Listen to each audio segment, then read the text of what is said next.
Chapter 1094. When Hu Chenhuan found out about the whereabouts of Su Yiyan and her child, she couldn't wait to rush to where they were and bring them back safely. At the same time, Su Yiyan was also trying her best to buy time for Hu Chenhuan and the others to rescue them. When Dou Tianyi heard Su Yiyan's ridicule, the curve of his lips rose instead of falling. He only felt that Su Yiyan was now like a kitten trapped in a cage, baring its fangs and brandishing its claws. If I really wanted to hurt Miss Su, I'm afraid that Miss Su wouldn't be sitting here peacefully, enjoying the meticulous care of the people around her. Enjoying? You call this enjoying? Su Yiyan almost picked up the cup on the table and threw it at someone's face. But, Su Yiyan's eyes were slightly cold. Dou Tianyi didn't deny what she had just said, which meant that she had guessed correctly. The group of people who had helped them stop the trucks were Dou Tianyi's men, and they were supposed to be in cahoots with them. However, those people wanted to kill her, while Dou Tianyi wanted her alive, so both sides had fallen out. Since we're all here, I don't want to say any more nonsense. Mr. Dou, just say it. Why did you spend so much effort to bring me here? Dou Tianyi raised his eyebrows. I thought that Miss Su should know very well why she's here. Su Yiyan seemed to have heard the biggest joke in the world. You let people bring me here, but you want me to wonder why I was brought here? You're saying it as if I deserve to be brought here because I did something. Don't you think it's funny? As soon as Su Yiyan said this, before Dou Tianyi could say anything, Wen Jingping, who was following behind him, could not help but widen her eyes. She looked at Su Yiyan in shock and fear, clearly not expecting Su Yiyan to dare speak to Dou Tianyi in such a manner. Moreover, what made her the most depressed was that Dou Tianyi did not have much of a reaction after hearing her words. He did not get angry, nor did he retaliate. Instead, he seemed a little excited. Wen Jingping, who had already experienced Dou Tianyi's prowess, had no doubt that if those words had come out of her mouth, she would not even be able to find her corpse. Such an obvious difference in treatment made Wen Jingping feel an indescribable discomfort in her heart. At the same time, a trace of doubt appeared in her heart. Could it be that her strategy had been wrong from the beginning? Dou Tianyi did not like her, who was weak and could arouse a man's desire to protect her, but liked this kind of woman who specialized in going against him. Su Yiyan did not know that the words she had deliberately said to disgust Dou Tianyi in her anger had caused Wen Jingping to think deeply. She was really about to explode from anger now. She could not understand why there would be people in this world who were so self-righteous and full of a sense of superiority. It was fine if they spoke to others in a high and mighty tone, but when they caused trouble or even harm to others, they would act as if they were doing them a favor, thinking that the other party should be deeply grateful to them. Dou Tianyi was like that, and Hu Xiaofeng was also like that. Before, Su Yiyan only felt that the brainless world's female leads were poisonous. Now, it seemed that these world's male leads were not to be outdone. It was really like a pot that matched a lid, a perfect match. At that time, thousands of miles away, Hu Xiaofeng, who had long been worn down by various circumstances and was living a poor life with a meager salary, suddenly felt an itch in his nose. He could not help but sneeze loudly, and a trace of an ominous premonition suddenly appeared in his heart. He was already so miserable, why was there still someone thinking about him? Chapter 1095. Dou Tianyi opened his mouth, but before he could speak, he suddenly coughed violently. Wen Jingping was shocked. She hurriedly stepped forward and wanted to reach out to pat his back to calm him down, but Li Yu, who had reacted first, beat her to it. Dou Tianyi coughed like this for about a minute. When he stopped, he looked as if he had just gone through a big battle. He slumped in the wheelchair dispiritedly. His originally pale face was stained with some blood because of the violent coughing. He looked miserable and terrible. Wen Jingping was a step ahead. She was stunned for a while before she thought of going up to Dou Tianyi to express her concern. However, Dou Tianyi, who had already recovered, pushed her away. Miss Su, you can see that my condition has deteriorated to a very serious point. I had no choice but to use this method to bring you here. I hope that in the future, Miss Su can cooperate with the family's private doctor to treat me and relieve my pain. Dou Tianyi looked at her deeply and smiled faintly. I know what you are thinking. Your grandfather has connections with the Research Institute, and Hu Qinhuan's uncle has connections with the Special Operations Organization. You and your child are missing. They will definitely do whatever it takes to find you. If you are in the country, I can't guarantee that they won't find you. But what if you are abroad? Su Yiyan's expression changed slightly. Dou Tianyi saw the change in her expression. He turned to look at the clock not far away. There are still 40 minutes. Sometime in the future. Su Yiyan frowned, and her heart thumped. You want to imprison me? Haven't you thought that if someone finds out? No one will find out. What? You can't, nothing is impossible. As early as the moment Su Yiyan stepped into the villa with the child, a large number of people were dispatched according to the plan. 40 minutes? What 40 minutes? I will take you abroad in another 40 minutes. Su Yiyan's eyes narrowed. The ominous premonition in his heart was finally confirmed. When Wen Jingping suddenly heard that Dou Tianyi was going to take Su Yiyan abroad, she was stunned for a while. When she came to her senses, her expression changed greatly. She said anxiously, if you are going abroad, then what should I do? Before she could finish her sentence, Dou Tianyi's cold gaze swept over her, causing her to swallow the rest of her words. At the same time, Wen Jingping felt a chill run down her spine and spread to her limbs and bones. These people would disguise themselves as Su Yiyan and set off from different places at different times to confuse the people who came to find Su Yiyan. The meaning of these people's existence was to stall for time. By the time Hu Qinhuan and the others realized that something was wrong, he would have already taken Su Yiyan and flown far away. Even if they wanted to find her, they wouldn't know where to find her in such a short time. Dou Tianyi thought that his plan was flawless, but he would never have thought that everything he had painstakingly planned would be completely destroyed by an invisible camera. She knew very well that she was going to be abandoned by Dou Tianyi. But, why? She was clearly the winner in life with the female lead script. According to the original trajectory of the world, she and Dou Tianyi were destined to be together. She was clearly the only one who could alleviate his illness and keep his life. Why would this man rather choose a married woman who had given birth than her? This woman, what right did she have? Chapter 1096. Su Yiyan didn't notice the sudden change in Wen Jingping's venomous gaze. She also didn't know the twists and turns of resentment and unwillingness in Wen Jingping's heart. She looked at Dou Tianyi's confident appearance as if everything was under his control. She subconsciously tightened her hands and tried to remain calm. Where do you want to take me? Dou Tianyi glanced at her and held back. You'll know when we get there. Su Yiyan chuckled. Do you really think that as long as you take me out of the country and put me under house arrest, everything will be foolproof? Dou Tianyi's expression changed a little because of Su Yiyan's words. Let's not talk about the fact that the herbs I use to make the medicinal cuisine can only be obtained through specific channels, or that they can only be found in the country. Even if you can really take me out of the country without my family and a large number of search and rescue police officers, even the cleverest housewife can't cook without rice. Without the herbs, even if I want to, I can't do anything. Su Yiyan saw Dou Tianyi's expression change little by little, and there was a little more satisfaction in her eyes. Let's take a step back and say that even if you can secretly transport these things from the country to the country and continue to supply them, what gives me the confidence to do so? Why do you think that I will selflessly rescue the culprit who kidnapped me and almost killed me and my family and friends? Su Yiyan stared at Dou Tianyi when she said this. Her eyes were unprecedentedly cold. Aren't you afraid that if you push me too far, I will poison your food and end your short and painful life ahead of time? Dou Tianyi's expression changed again when he heard her say this. Miss Su seems to have not figured out her situation. This is not up to you. Oh. Is that so?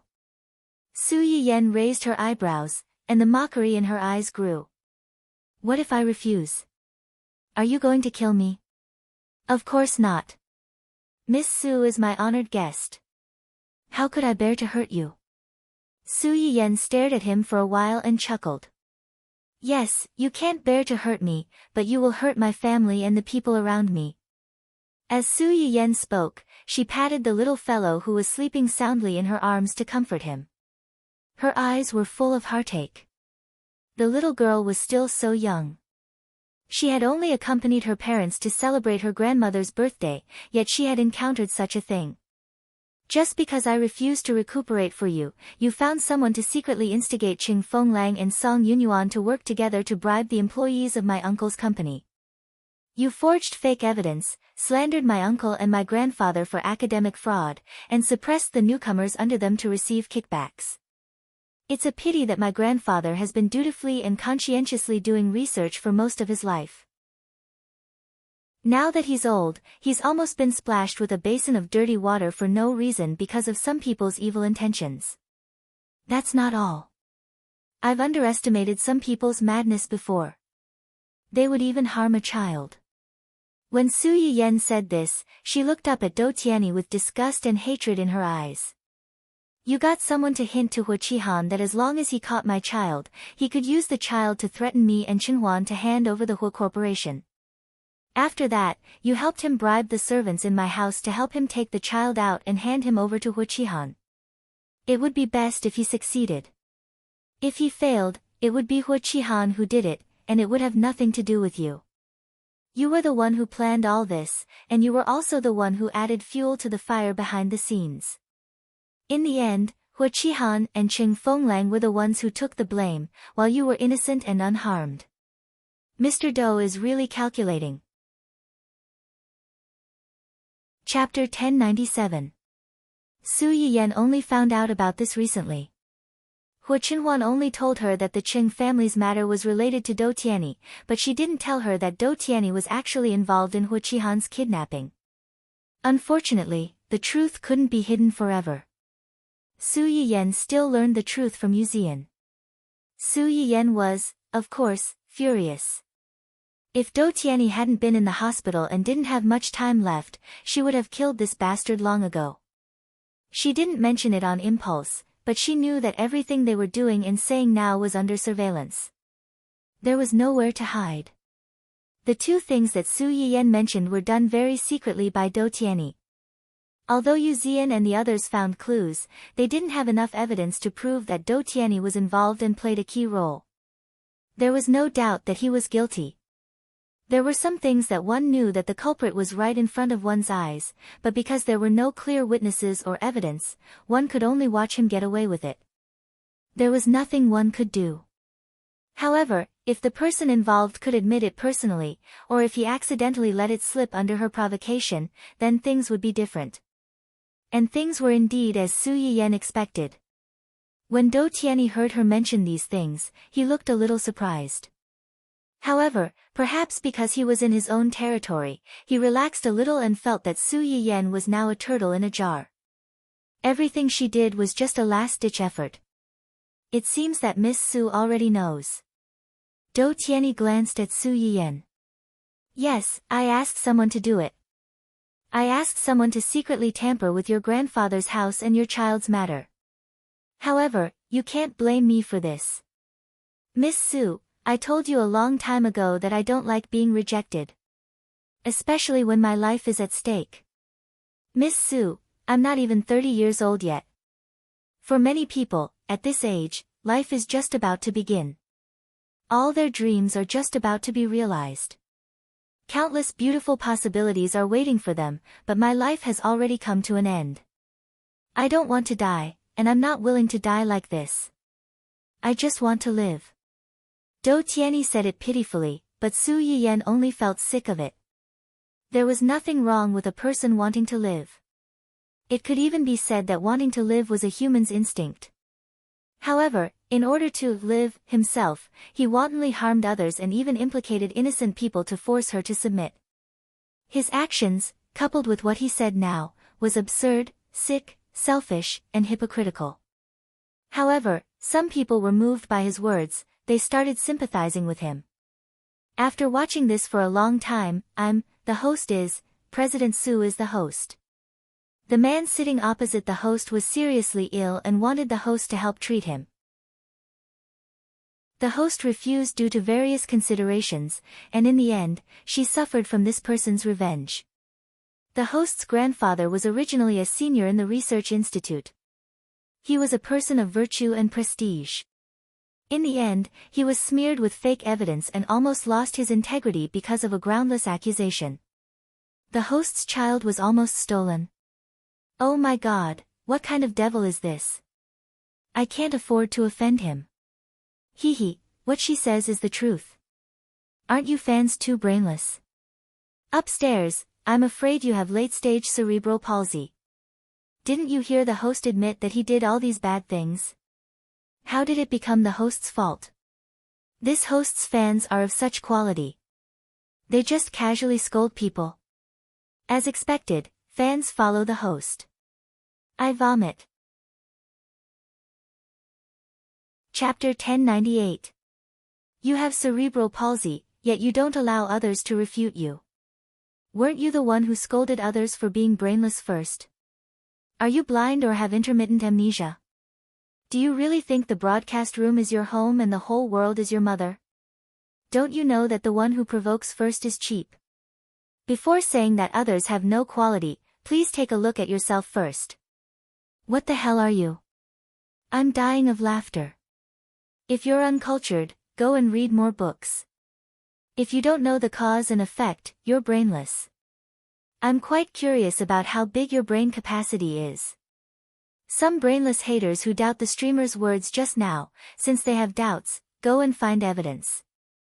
According to the streamer's words, I found a few news reports about the streamer's family not long ago. For details, please search the discussion area next door. Previously, when the Qing family was in trouble, Qing Fenglang and Song Yunyuan were worried that Old Master Qing was highly respected and that the investigation department would be biased. There was no way to knock down the Qing family in one fell swoop, so they bought a lot of articles to guide public opinion. They promoted a piece of social news into a piece of explosive news and stayed on the hot topic discussion list for several days. Later, the truth of the matter was found out, and Qing Fenglang and Song Yunyuan were also arrested. Those marketing accounts that were bribed either deleted their posts or apologized, but there were still many righteous netizens who took screenshots and kept them. However, when the truth was revealed, because there were no paid posters, the popularity was far less than when it was attacked. Therefore, it didn't cause much of a splash. This was also the sorrow of the era of traffic. 3 people became a tiger.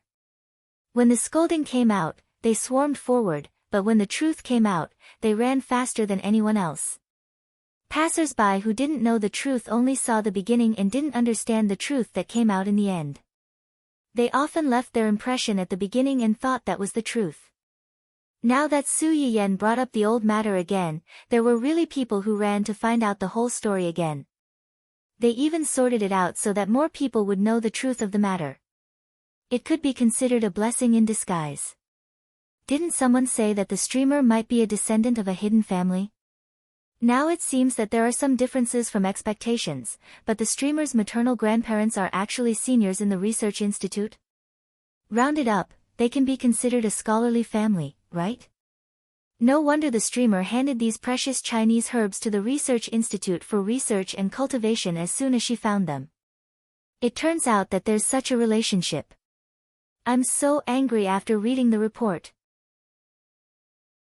After searching, the host's grandparents developed many practical things when they were at the research institute. Many of these things were still in use and had saved many people. The host even gave those precious Chinese medicinal herbs to the research institute for research and planting free of charge, instead of selling them to the rich at a high price. Not to mention, he selflessly shared many medicinal cuisines that no one has ever heard of through live streaming. His stores are basically sold at a fair price. In the end, because he rejected the unreasonable request of a sick person, his elder, who was originally a virtuous cultivator, was almost slandered and had to bear a groundless name. Now, she was being kidnapped along with her child. Just thinking about it made her feel suffocated.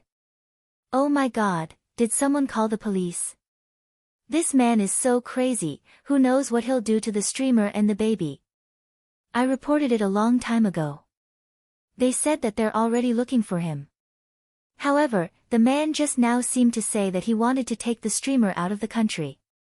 I'm a little worried that I might not be able to save the streamer in time. After the audience in Su Yiyen's live broadcast room found out about Do Tianyi's actions, they began to worry about the safety of Su Yiyen and her child. Chapter 1099. As for the matter of Hua Qihan stealing the child that Su Yiyen mentioned, this matter had always been kept a secret from the public because they needed to use Hua Qihan to find the culprits who killed Hua Qinhuan's parents. However, based on the current situation, this group of people had clearly found a new partner and were desperate enough to make a move on her and the child. Hua Qihan's side had probably come to an end and there was no need to continue hiding it. Su Yiyen's fans had not previously associated the streamer with the entertainment company's CEO, who had once caused a stir on the internet. Naturally, they did not pay much attention to Su Yiyen's family Hua. Now that he knew about it, he could turn those old memories upside down in a matter of minutes. How blind was the scumbag? He did not want their beautiful, gentle, virtuous, and culinary treasure like their streamer. Why did he have to pick up garbage in the green tea bucket? What? After the streamer tore apart the scumbag's mistress, she married the scumbag's uncle and became his aunt? Well done. What? The streamer from the gourmet section, who was now standing behind the kidnapper, was their streamer's love rival. To be precise, the original wife and the mistress? Hua Qihan did not have much to do with Su Yiyen in the outside world, but the title of the scumbag's father was enough to make people put on a biased view of this person. In the eyes of many people, the change of the head of the Hua Corporation was a secret of the rich and powerful, and brothers fighting for power. The scumbag's uncle was young, handsome, and loved the streamer very much. It was just that he had an accident before and his legs were disabled. However, he suddenly recovered not long after he married the streamer. It must be the streamer's credit. The audience broke out in a cold sweat for Su Yiyen while eating a big mouthful of melon with great interest. As a mother, I really can't stand such a thing. If someone dares to steal my child, I will definitely go crazy. I will risk my life to get my child back, even if I have to perish together with the other party. Don't say that this is some kind of family infighting. This is kidnapping and child stealing. Fortunately, they didn't succeed. Otherwise, they might have killed the hostage or thrown the child into some corner, making it impossible for the child to see his parents for the rest of his life.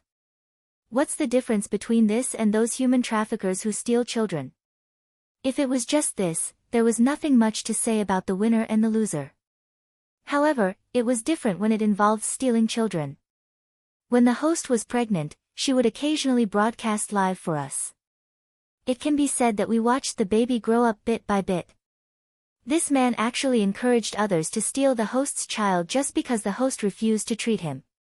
He's simply insane. Once the number of people increased, it naturally became a mix of good and bad. The die-hard viewers in Su Yiyen's live broadcast room all felt that Su Yiyen was right. They only criticized Do Tianyi and Hua Qihan in the live broadcast room. Su Yiyen's live broadcast room was very popular, but it also attracted a lot of envy. Coupled with the unique nature of her live broadcast, it didn't take long for her to attract a lot of viewers. In addition to Su Yiyen's loyal viewers, the number of viewers in Su Yiyen's live stream had already exceeded 8 digits. Especially those mothers with children. They put themselves in Su Yiyen's shoes and were all furious. However, there were also some who had a particularly strange way of thinking. After listening to Do Tianyi's pitiful story, they put the blame on Su Yiyen's head. It takes 2 hands to clap. She could have helped, but she didn't. Hee, this woman is really ruthless. I can tell that she's not a good person. She deserves to be retaliated against. Chapter 1100. Such disgusting remarks were inconceivable to many people, but there were some who were willing to go along with it. That's right. Isn't a female streamer just flirting and seducing men? Good women are all at home taking care of their husbands and children. Where would they have the time to do such fancy things? If you ask me, this woman is simply playing hard to get. She's already married, yet she still goes around seducing men. Who knows how many green hats she has on her husband's head? Now, she's just capsized. Serves her right. Why is this woman opening a medicinal cuisine live stream? Isn't it to treat illnesses and save people? Now that people have taken the initiative to come to her door, she's making all sorts of excuses. Why is she pretending to be virtuous? She's really deserving of it. Oh my God, there's actually a saint speaking up for this man. What kind of disgusting maggot is this? Ladies, wipe your eyes and look at these people clearly. Don't be fooled by these scumbags. Once this kind of extreme loser with double standards takes a fancy to you and you're unwilling to break up with him, he might go and spread rumors that you're seducing men and that you're promiscuous. He might even stab you with a knife. Don't find friends in the trash. There's actually someone who's willing to take action against a child. Some people's worldview is really a little touching. In this regard, I only want to say that human traffickers should all die, die, die, die. I suddenly remembered that in ancient records, there was a particularly famous doctor, that is, a doctor in ancient times, who treated a noble. Just because the treatment method he proposed was not to the noble's liking, he was cruelly killed. Previously, I thought it was ridiculous and that the ancients were ignorant. I didn't expect to see a real-life version one day. This can already be considered a medical disturbance, right? Such remarks suddenly increased. The audience, who were originally worried about the safety of Su Yiyan and her son, became extremely irritable. It's because of idiots like you that the streamer has always chosen to hide her identity. One slap doesn't make a sound. If you have the ability, stretch your face out. I guarantee you'll hear a sound. I hate this kind of victim theory the most. One slap doesn't make a sound. Ha, if I slap you, you might die. Upstairs, if you think this live stream is a publicity stunt, then eat more nutritious food to nourish your brain. Who would use their own lives and the safety of their children for publicity purposes? Moreover, it was in such a public live broadcast. Not to mention other things, just guiding fans to report false information to the police was enough for her to go in. In the end, you've been hyping it up for so long just to go in and squat. Do you really think everyone is as brainless as you?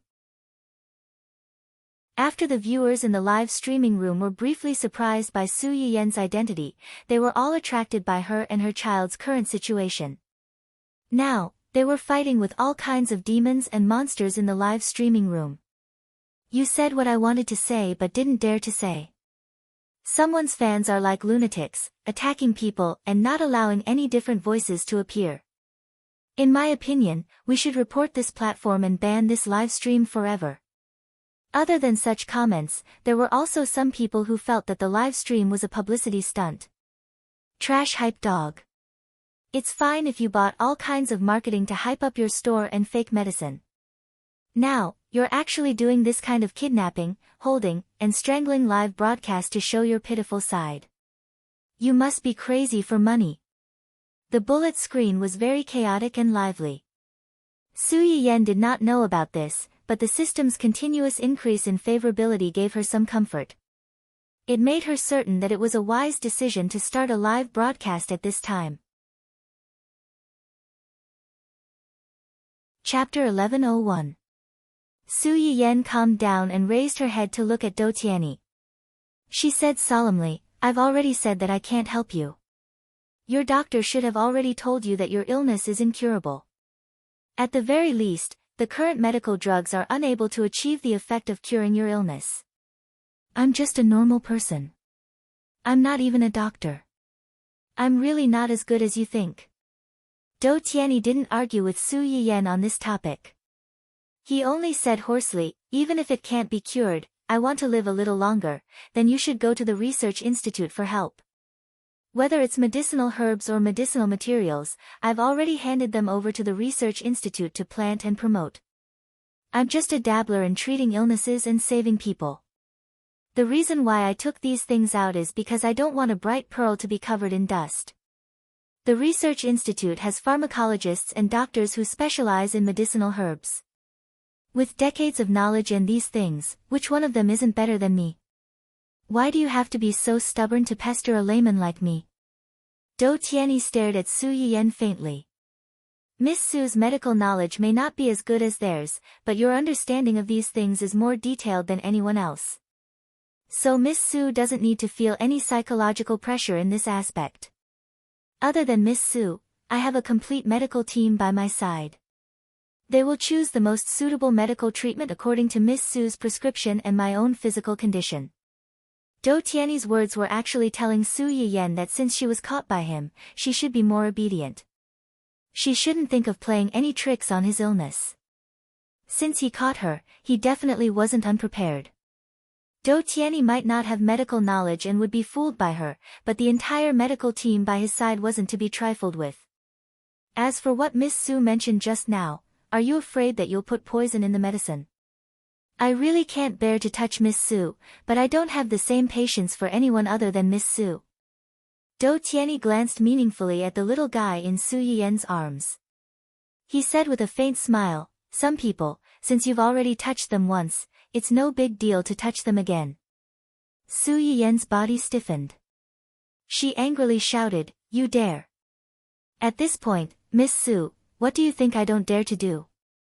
Or does Miss Su think that it's really just a coincidence that I deliberately chose today? Su Yiyan pursed her lips. She already had a guess in her heart. If she was alone, Dou Tianyi didn't want to die. But it was different with the child, No matter what she did, Su Yiyan had to consider the safety of her child, and it was inevitable that she would be constrained.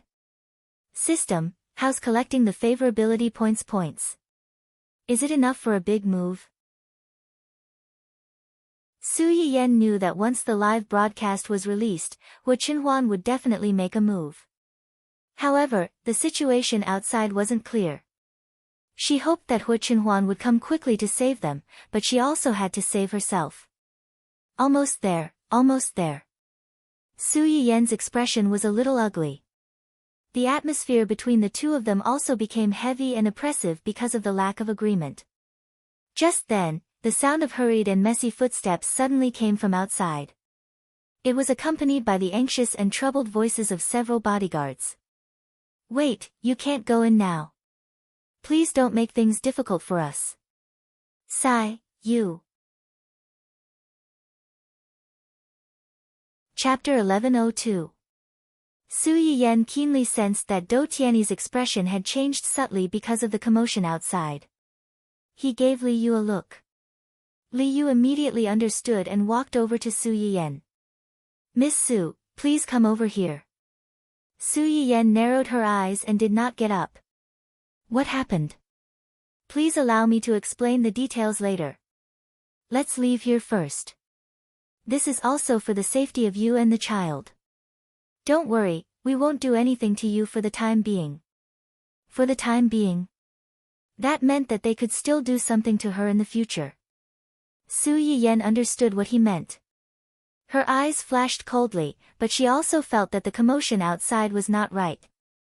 She carried the child and went upstairs with Li Yu. However, she was still a step too late. Bang! The sudden gunshot not only scared the child who was sleeping soundly in Su Yiyan's arms, but it also scared the audience and Hu Qinhuan who were worried about the safety of Su Yiyan and her son in the live stream. What was that sound? Did they fire a shot? Where's the rescue team? Why hasn't anyone gone to save them? What will happen to the host and the baby? I didn't think much of it when they stole the child. I didn't expect a gun to appear now. What kind of people did the host provoke? Why is it so dangerous? That's right. When I heard that this group of people wanted to kidnap the host and send her abroad, I already felt that this group of people was too unscrupulous. I didn't expect them to have firearms. D***, will the host and the baby's life be in danger? Where are they? Is there anyone who can save them? The anxious cries of Su Yiyan's fans were also what Hu Qinhuan was thinking at the moment. The moment he heard the gunshot, his whole heart trembled. When he reacted, his eyes were red. He only urged the driver to go faster, faster. Although the driver didn't know why the situation on the victim's side was broadcasted so clearly, and why the kidnappers didn't notice anything, he knew that the situation was urgent, so he stepped on the accelerator with all his might. The little guy, who was awakened by the noise, opened his eyes and burst into tears. Su Yiyen's attention was also drawn back. She anxiously comforted the child while trying to guess the identity of the person who had come. The more he thought about it, the colder his hands and feet became. Coming here at this time with such ill intentions, could it be? Just as he was thinking about it, the culprit who had scared the child to tears rushed in. It was a tanned and muscular man with a large scar on the left side of his face. As soon as he entered, he aimed his weapon at Do Tianyi. The group of people behind him also raised their weapons and pointed them at the other people in the room. Li Yu and the others were still fine. Although their expressions were ugly, they were still able to maintain their calm. Wen Jingping didn't have such a good psychological quality. When she saw the person's posture, her legs went weak and she almost fell to the ground. She subconsciously held Do Tianyi's wheelchair to steady herself, but when she saw the person pointing his weapon at Do Tianyi, she reflexively retracted her hand and even took 2 steps back with a pale face. She wanted to distance herself from Do Tianyi and distance herself from him. Do Tianyi saw her reaction, but he didn't care too much.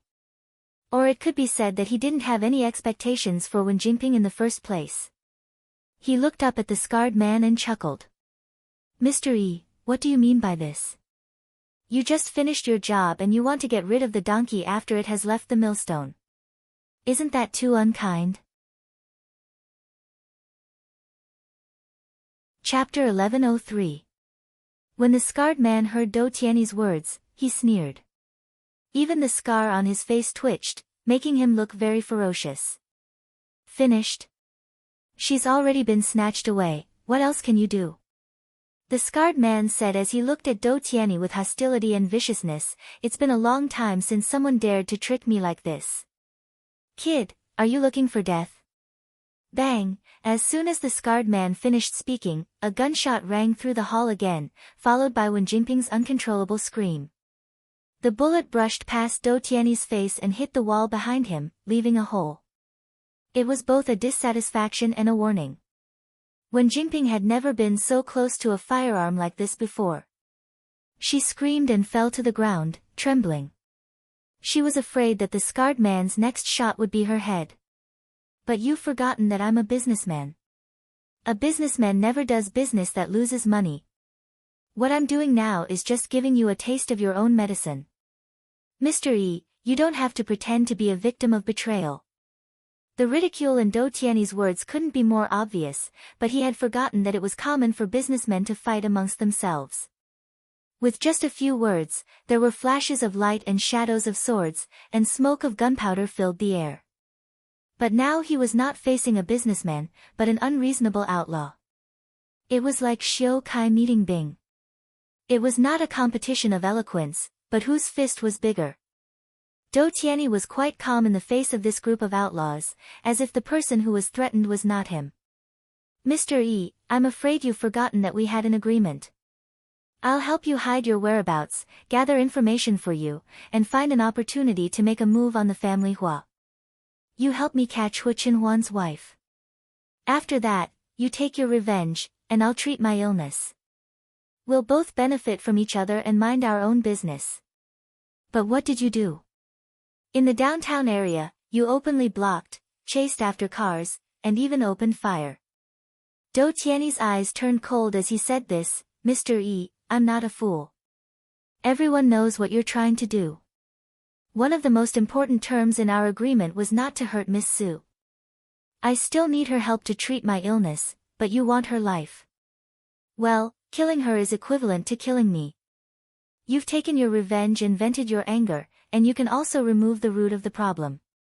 Killing 2 birds with 1 stone, this deal is really not a loss." At that time, Hu Chenhuan and the others had already located the villa's location through the environment in the live broadcast room and the information revealed by the few people's conversations. They came to the periphery of the villa. The live stream on Hu Chenhuan's phone was still open so that everyone could understand the situation more accurately and in real time.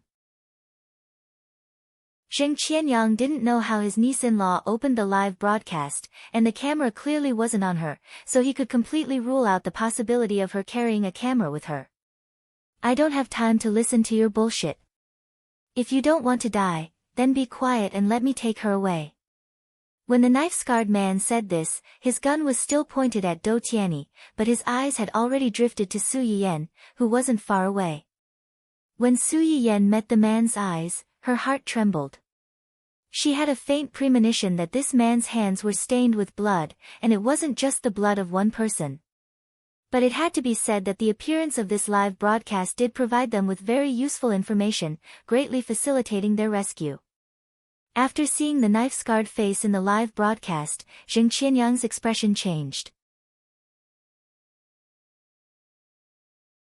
Chapter 1104. It's really this guy. Hu Chenhuan's eyes flashed when she heard Zheng Qianyang's words. She asked coldly, "Do you know him?" Zheng Qianyang hesitated for a moment, but still chose to tell the truth. 3 days ago, with the cooperation of the police, my men used Hu Qihan to lure out that group of people. The situation at that time was very dangerous. The biggest leader was killed on the spot while escaping, but it was inevitable that a few of them escaped. Hu Chenhuan's face was terrifyingly gloomy. This man is one of the fish that escaped. Zheng Qianyang nodded solemnly. This man is the second in command of the leader. Although he is only the second in command, in fact, his methods are no less ferocious than the leader. Even the leader is old and no longer restrains his subordinates as much as before. In recent years, many things have been handled by this man. In short, this man was the second in command, but in fact, he was already the uncrowned king of this group of people. Although they killed the so-called leader 3 days ago, they still let this slippery big fish slip away. And now, this big fish had set his target on their family. What do we do now? Hu Chenhuan clenched her hands into fists. One could vaguely see the slightly bulging blue veins on her hands. The few of you, follow the few of you over there. Zheng Qianyang directed his men to surround the small villa. Remember not to alarm anyone and ensure the safety of the hostages. They tried their best to ensure the safety of Su Yiyan at all costs, but they also knew that the situation was not optimistic. If this man really wanted to kill Su Yiyan and her son, then they would not even have a chance to rescue them. Su Yiyan did not know that Hu Chenhuan and the others had already arrived outside the villa and were anxious to rush in to save her. From the conversation between Dou Tianyi and this scarred man, she had already guessed the identity of this scarred man and knew that this person really wanted to kill her. Su Yiyan looked calm on the surface, but a layer of cold sweat had already formed on his back. She knew very well that Dou Tianyi would not hand her over. Even if it was for his own life, he could not watch her die. But the point was, could he be more stubborn than these lunatics? As it turned out, Su Yiyan's worries were not unfounded. When Dou Tianyi heard that the scarred man wanted to take Su Yiyan away, he said without thinking, "That won't do. I still need her to save my life. I can't let you take her away." The scarred man's face darkened. "I'm not negotiating with you. Do you believe that I won't kill you right now?" Dou Tianyi wasn't afraid. He glanced at the scarred man and sneered, "Of course I believe you. But Mr. Yi, you have to consider the consequences of killing me. Apart from me, no one else can help you leave this place. Other things aside, the one in the family Hua is not someone easy to deal with." Before Dou Tianyi could finish, the scarred man had already interrupted him. "Do you think I'm afraid of him? You are not afraid of them, but you are afraid of death. What happened a few days ago was a lesson. Do you want to repeat the same mistake? That's because they cheated. Cheating is also a strategy. How can Mr. E be sure that they don't have a backup plan? If that's the case, you wouldn't have asked me to cooperate." You were lucky to escape this time. How can Mr. E be sure that you will be so lucky next time? What if? There's no what if. Chapter 1105. Do Tianyi raised his eyebrows and chuckled, "Don't be so full of yourself. Even a rabbit will bite when cornered, let alone a mad dog.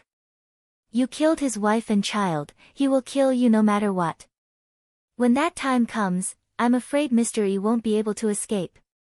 When Su Yiyan heard Do Tianyi describe Hua Qinhuan as a mad dog, his face darkened and a chill flashed through his eyes. When the knife-scarred man heard him say that, he was stunned. Soon after, he seemed to have thought of something and suddenly laughed.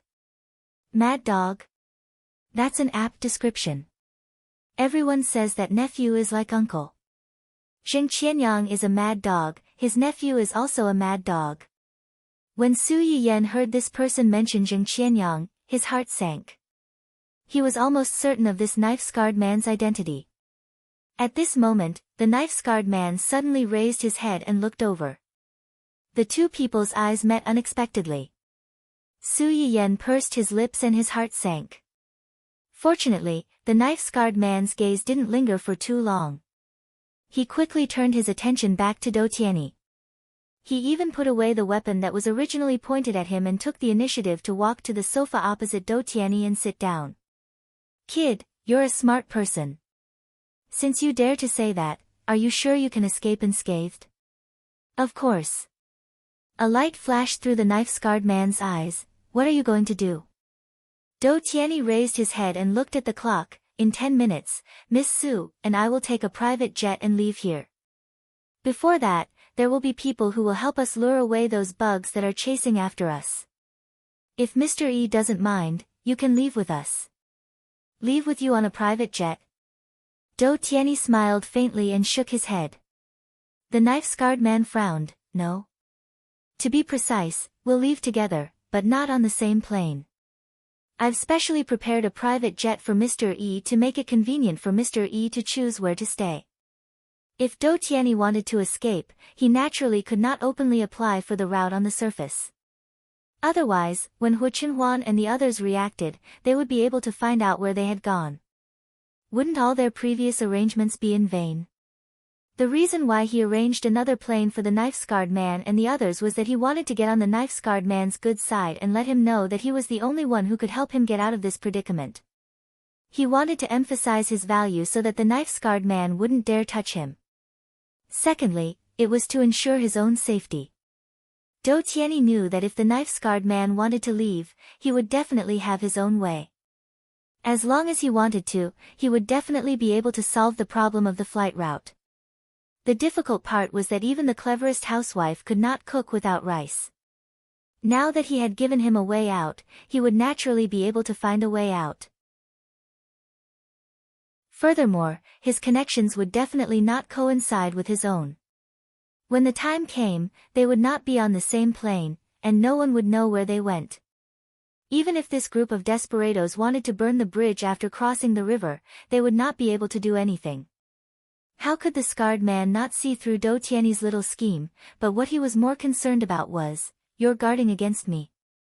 "It's not that I'm guarding against you, I just want to ensure the safety of myself and Miss Su." "Mr. E, don't tell me you're scared. Provocation won't work on me, I'm just scared. The plane is yours, and you won't be on the same plane as us. If the sky explodes, who can I reason with? You have to come with us." "That's impossible." "I'm not negotiating with you, I'm ordering you. I'm ordering you to come with us." The two of them had created a temporary harmony because of their escape, but now they were at daggers drawn because of their differences in escape arrangements. Chapter 1106. Su Yiyan felt an indescribable sense of irony as he watched the scene unfold. Two people who obviously had their own ulterior motives were on guard against each other, repeatedly jumping on the edge of falling out. However, for the sake of each other's safety, they had no choice but to cover up the thin layer of paper and fight a battle of wits and courage with each other.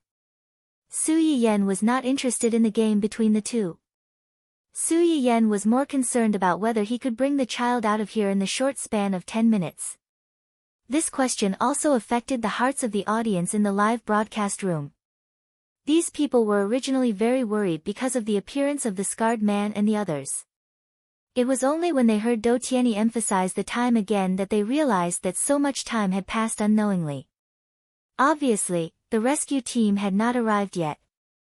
If this continued, wouldn't the host really be kidnapped by this group of dangerous people and taken abroad? In a split second, the live broadcast room was densely filled with messages, all of which were worried about Su Yiyan's future and concerned prayers. The favorability value rose rapidly, and finally, Su Yiyan heard the prompt that he wanted to hear the most. Detected that the favorability value of the host has met the upgrade requirements. Do you want to upgrade immediately? Upgrade? Su Yiyan was stunned. After the upgrade, can I swallow the system on Wenjingping? In theory, it is possible. The system will try its best. The system was rarely modest. Su Yiyan's eyes flashed slightly, and finally, there was a slight smile in his eyes. Then upgrade. Confirm to use favorability value to upgrade the system. This upgrade is estimated to take 1 minute. 59, 58, 57, 1 minute was not long, but it was not short either. Especially in this kind of life and death situation, every minute and second was torture. 10, 9, 8, 7, 6, 5, 4, 3, 2, 1, Su Yiyan silently counted down with the system in his heart. The moment the 1 fell, he heard a crisp sound, and the system's voice sounded again. System upgrade completed. Do you want to immediately clear the surrounding system? Yes. Su Yiyan's eyes flashed fiercely. Swallow it for me. At that time, when Jingping was worried about the terrible situation she might face after Do Tianyi left. Suddenly, a sharp alarm sounded in her mind. An unknown attack has been detected on the system. Host, please activate the protective device as soon as possible. An unknown attack has been detected on the system. Host, please activate the protective device as soon as possible. Detected. Beep. Host, please. Beep, what? When Jingping was caught off guard by this sudden turn of events. Her pupils shrank as she stood rooted to the ground, not knowing what to do. While she was in a daze, she also didn't expect that there would be a high-level system in this era. Furthermore, the other party wanted to annex her main character's system right from the start, which was also a little careless. This system's level was not as high as 001 because of Wen Jingping's slacking off. In addition, it didn't even notice 001's existence before it was attacked. Before it could even activate the protective device, it was already affected by 001's heavy blow and lost the initiative. The system firewall is under attack. The system's external links are under attack. The system's store is under attack. The system's central module is under attack. The system's database is under attack. Dideng, dideng, beep. The system's notifications, which were in the same frequency as her heartbeat, hit Wen Jingping's heart again and again, making her tremble in fear. Chapter 1107. What followed was the gradual collapse of the regional modules of the system and the distortion of the damage warnings. System damage rate, 20%. 40%. 68%. 89%. As the host of the system, Wen Jingping suddenly heard a sharp and shrill cry when the system's internal damage rate reached 100%. Wen Jingping subconsciously wanted to cover her ears, and her mind went blank for a moment. At this moment, Su Yiyan also received the good news from the system. System integration has reached 100%. The system store has been updated. The host can now exchange for items in the store for self-protection. Su Yiyan's eyes lit up when she heard the notification. She opened the system store and saw that there were many more items in the exchange store, which originally only had various Chinese medicinal herbs and various Chinese medical books. From various cheat-like auras to various types of charm enhancement, there were even self-protection tools. It was really infuriating. Fortunately, all these now belonged to 001 and her. When Jinping had a good hand and played it badly because when the system found her, she was in a period of depression where everyone wanted to beat her up. It was already good enough that people did not hate her, let alone have a good impression of her. Su Yiyan was different. Although she had just spent a lot of favorability points to upgrade, the audience in her live broadcast room really liked her and were worried about her. In just a short while, she had received a lot of favorability points, enough for her to exchange for some life-saving tools. I finally know why people call customers and fans the parents of their livelihood. The system had successfully swallowed another high-level system, and the contents of the chip had become much richer. When it heard Su Yiyan's exclamation, it asked a question, which was rare. Why? They can save lives at critical moments. Not only were they self-producing, but they could also save lives at critical moments. What kind of touching little angels were these? Su Yiyan decided that if she could return safely this time, she would definitely do more live broadcasts in the airport and give a few more little angels as gifts to thank them for their help. The system was speechless. After a short silence, the system continued to broadcast another notification. Congratulations to the host for snatching the female protagonist's gold finger, progress +9. Current progress, 99%. The task of snatching the gold finger is about to be completed. Once completed, the host and his partner will completely replace the male and female protagonists as the pillars of the world and enjoy the various benefits of the protagonist's aura.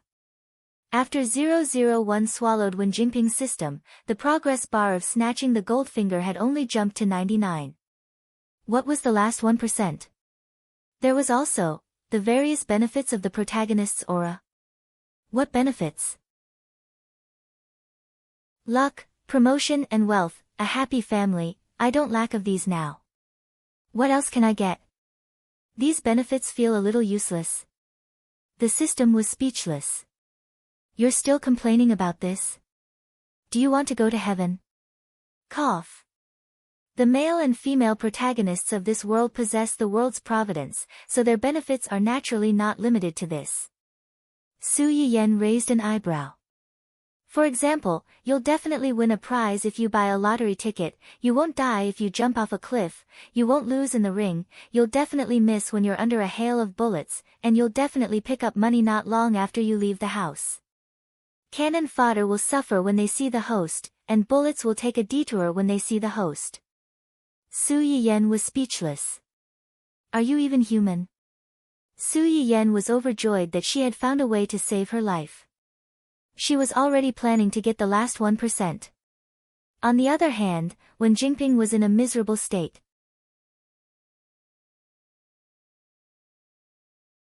Chapter 1108. Her mind went blank for a moment when she heard the scream when the system was disconnected.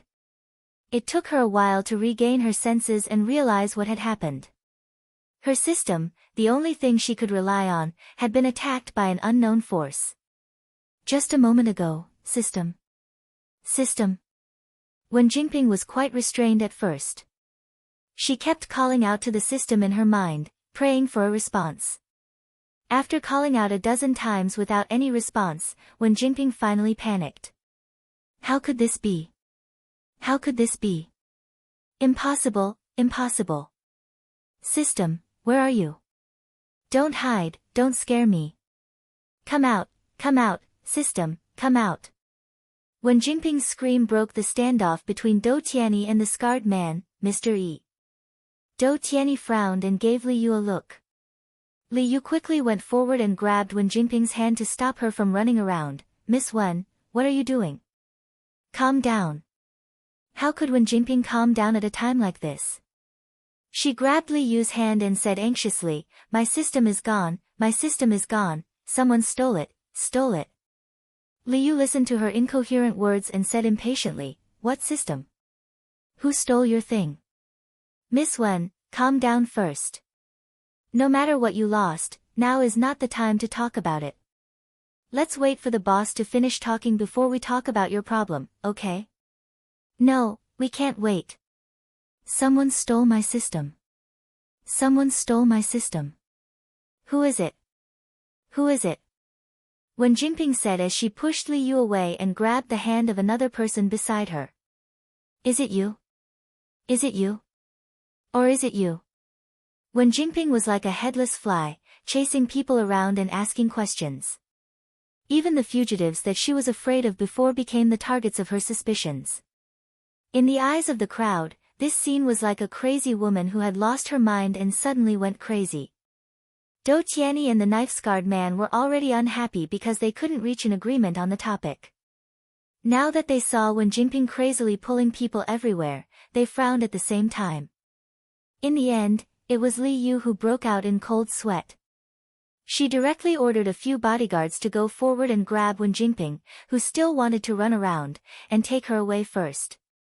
Wen Jingping still wanted to struggle, but her strength was no match for these strong bodyguards. She could only follow them out. However, when she was near Su Yiyan, Wen Jingping seemed to have thought of something. Her body stiffened and her eyes widened. It's you, right? You're the one who stole my system, it's you. Wen Jingping suddenly exploded. She almost broke free from the restraints of the bodyguards and pounced on Su Yiyan. After her attack failed, she suddenly became dispirited, as if she had thought of something unbelievable. I should have thought of it, I should have thought of it. She had transmigrated from the 21st century to this era of universal nutritional supplements. Although she had the script of a poor Cinderella, she had come into contact with the rich second-generation Hu Xiaofeng.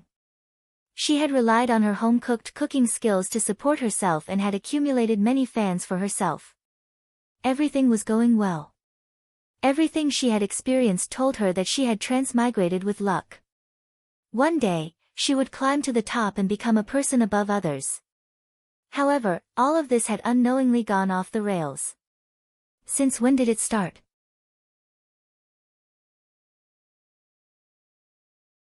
Chapter 1109.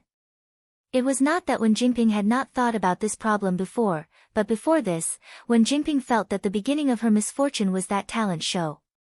Because she participated in that show, she provoked Yu Yushi and the others. Her hype failed. Not only did she fail to squeeze into the show, but she was also used as a sacrifice by the program team. She was also banned and terminated by the live streaming platform because of her bad reputation. Since then, her love career seemed to have taken a sharp turn and started to go downhill. Hu Xiaofeng was kicked out of the Hu Corporation because he caused a big mess and lost his inheritance rights. It was also at this moment that Wen Jingping realized how immature the potential stock she had set her eyes on was. She could not handle things and could not be relied on in the future. After learning from her mistakes, Wen Jingping decisively abandoned Hu Xiaofeng and seized the opportunity to hook up with Dou Tianyi. In order to gain a foothold in the entertainment industry and wash away the negative effects of the talent show, Wen Jingping begged Dou Tianyi to invest in a drama for her and let her be the female lead to make her famous. Dou Tianyi did it, but she did not become famous because of it. Instead, she was ridiculed because it clashed with another drama from Su Yiyan's company, completely establishing her awkward position in the industry. It was not until Dou Tianyi and Su Yiyan's conversation that Wen Jingping realized that something was wrong. Su Yiyan was actually a live streamer on Onlooker. The food section had appeared out of nowhere and caused countless topics.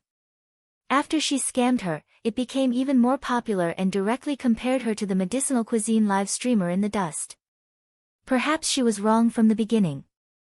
Her tragedy did not start with that talent show, but with Su Yiyan. Wen Jingping's initial impression of Su Yiyan was very one-sided. The reason for her hostility was very simple: Su Yiyan was Hu Xiaofeng's fiancé. This setting was very common in the melodramatic dramas she had seen. These rich second-generation young masters often had a fiancé who was already engaged in a business marriage. This fiancé was usually chosen for him by his family. She loved him to death, but the male lead didn't like her at all. Instead, he easily fell in love with Cinderella, who had a great disparity in status. When Jinping firmly believed that she was Cinderella, and even more firmly believed that her transmigration was a gift from the heavens. Naturally, she didn't like Su Yiyan, her fiancé. She felt that Su Yiyan was a vicious female supporting character who could ruin her relationship with Hu Xiaofeng. Hu Xiaofeng wanted to strike first and gain the upper hand by exposing her mask in front of everyone. That was why Hu Xiaofeng brought her to the banquet and showed off in front of his fiancé. Now that she thought about it carefully, it seemed that things started to go out of control from then on. Su Yiyan fell down the stairs and was hospitalized. As soon as she was discharged from the hospital, she broke off her engagement with Hu Xiaofeng and married Hu Xiaofeng's uncle. Not long after, on the same platform and in the same area, a food anchor who followed the same path as her appeared. However, this food anchor was more attractive than her. All of this was too much of a coincidence. In this era, there weren't many people who could cook. How could her culinary skills be so good? In this era, Chinese medicinal herbs had clearly been lost. How could she take them out? Was it really her family's inheritance, or did she have some unusual opportunity? Taking a step back, even if she really had these things, why didn't she take them out before? Why did she have to appear during this period of time when she stopped broadcasting and went to participate in the talent show? Why did she steal all the glory that originally belonged to her?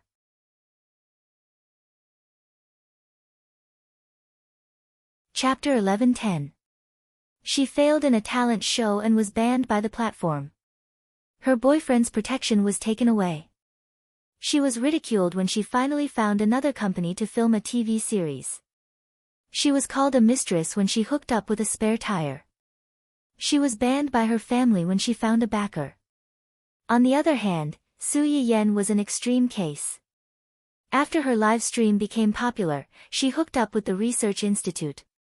Then, she opened a brick-and-mortar store and captured millions of fans. She married a wheelchair-bound cripple and recovered. Then, she seized power and became the head of the Hu Corporation. In addition, Su Yiyan opened an entertainment company. Artists relied on her to gain sympathy. She even used her as a stepping stone to shoot a TV series and became a hit in the ratings. Even the backer she had tried so hard to hook up with was not reluctant to leave after using her. He wanted to abandon her and beg her. It was as if all the luck she should have had been taken away by her. When she thought about the sudden attack on her system not long ago and the lack of information, when Jinping was even more certain of her guess. It's you. It must be you. You stole my system. No, you already have a system. You stole my system. Give it back to me. Give it back to me. With a definite suspect, when Jinping struggled even harder. Even the bodyguards who were holding her down almost couldn't hold her. Hearing her scream, Dou Tianyi and the scarred man had different reactions. Dou Tianyi's eyes flashed. He frowned and wanted Li Yu to grab her and drag her out. The scarred man stood up and said with a gloomy face, "System." What system? What do you have on you? A tracker or a listening device? As soon as the scarred man said this, everyone was stunned. Their eyes all focused on Su Yiyan. They were on guard. The audience in the live stream subconsciously held their breaths. They were afraid that these cold-blooded demons would discover their existence and use it to hurt Su Yiyan and her son. In their opinion, Su Yiyan must have hidden a camera or something. Otherwise, how could she have started a live stream? If she was discovered by these people, the consequences would be unimaginable. Reality proved that not everyone's imagination was big enough. When the system was mentioned, they would subconsciously think of transmigration, rebirth, and other small probability events. Su Yiyan saw that everyone had misunderstood and raised his eyebrows. However, he was calmer than they had imagined. If I had these things on me, would you have brought me to this desolate place? Let's accept this vexation. That's not necessarily true. The scar-faced man narrowed his eyes, his face full of hostility. Zheng Qianyang is cunning, and his nephew is probably no better. You better hand it over, or else. Otherwise what? You want to search my body? Su Yiyen sneered, "Before I came in, Mr. Do's men searched me from head to toe. Now you want to search me again. Do you not trust Mr. Do, or do you think Mr. Do is such a careless person? Am I holding you back?" The provocation in Su Yiyen's words couldn't be more obvious. However, it was enough to disgust these two men who didn't see eye to eye. As expected, when she said this, the two men's expressions turned ugly. It wasn't just them. Even the bodyguards in black who had brought Su Yiyen back had ugly expressions. They were the ones who had brought Su Yiyen back. They were the ones who had checked him before he came in. Wasn't this man questioning their boss indirectly questioning them?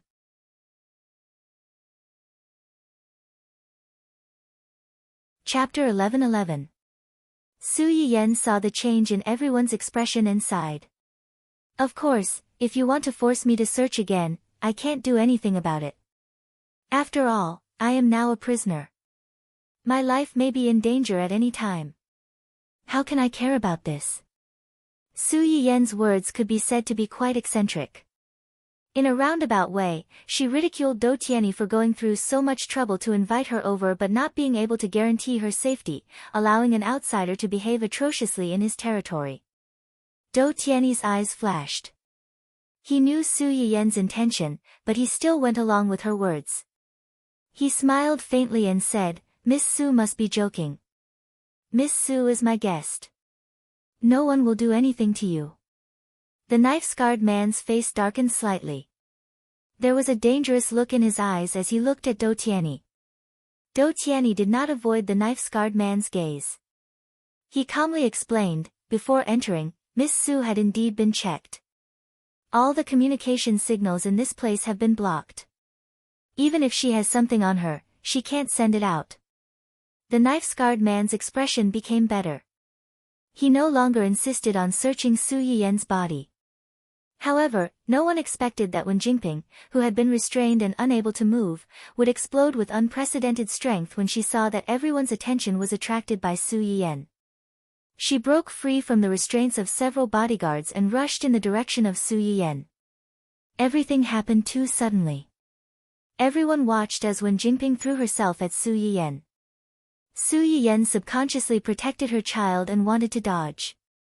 However, the system's prompt sounded in her mind again. It has been detected that a group of people has surrounded the villa. A fight is inevitable. Does the host want to exchange for the corresponding life-saving tools to ensure the safety of her life? A group of people. Su Yiyen was stunned.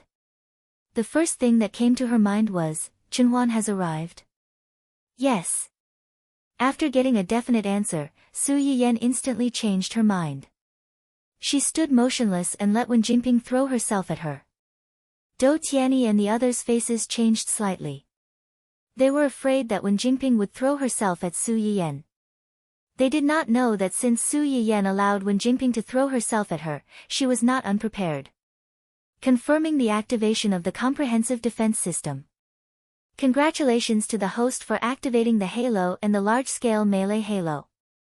Within 10 minutes, all the chaos in the surroundings will not be able to harm the host at all. Those who harbor ill intentions towards the host will not be able to get within 1 meter of the host. What was Su Yiyen most afraid of? She was most afraid of the real thing in their hands. Now that the halo was activated, no matter how powerful the weapons were, they could not hit her and her child. They could not even get close to them.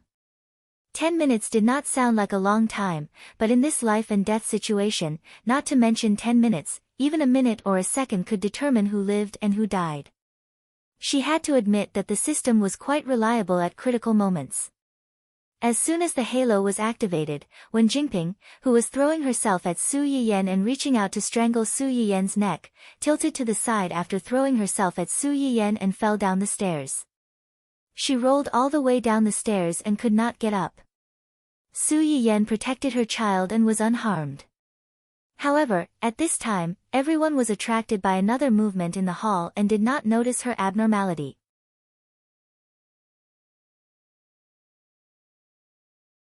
Chapter 11:12. Hua Qinhuan and the others, who had surrounded the villa like an iron bucket, could no longer hold themselves back when they saw Wen Jingping pouncing on Su Yiyan. They took the lead and opened the wooden storehouse for Dou Tianyi and the scarred man. Dou Tianyi was originally worried about Su Yiyan's safety and wanted to help. However, when he saw someone fall in front of him, his expression changed. He retreated under the cover of Li Yu and the others while ordering people to capture Su Yiyan. The scarred man was obviously thinking the same thing as him. Although they were caught off guard by the sudden attack of Hua Qinhuan and the others, they were still part of the mafia. However, he was a member of the underworld, and compared to Dou Tianyi, he was better at dealing with this kind of situation. After the initial surprise, his first reaction was to get someone to arrest Su Yiyan. Only with Su Yiyan would they have a chance of survival. Even if they couldn't reach an agreement in the end, he wanted to drag that woman down with him. He wanted Jing Qianyang to experience the pain of having an important family member die because of him, just like 10 years ago. With this thought in mind, the scarred man only left a small group of people to deal with Jing Qianyang and the others. The others were all sent to capture Su Yiyan. Su Yiyan wasn't stupid. Although she had the halo, she was now a live target. The scene was in chaos.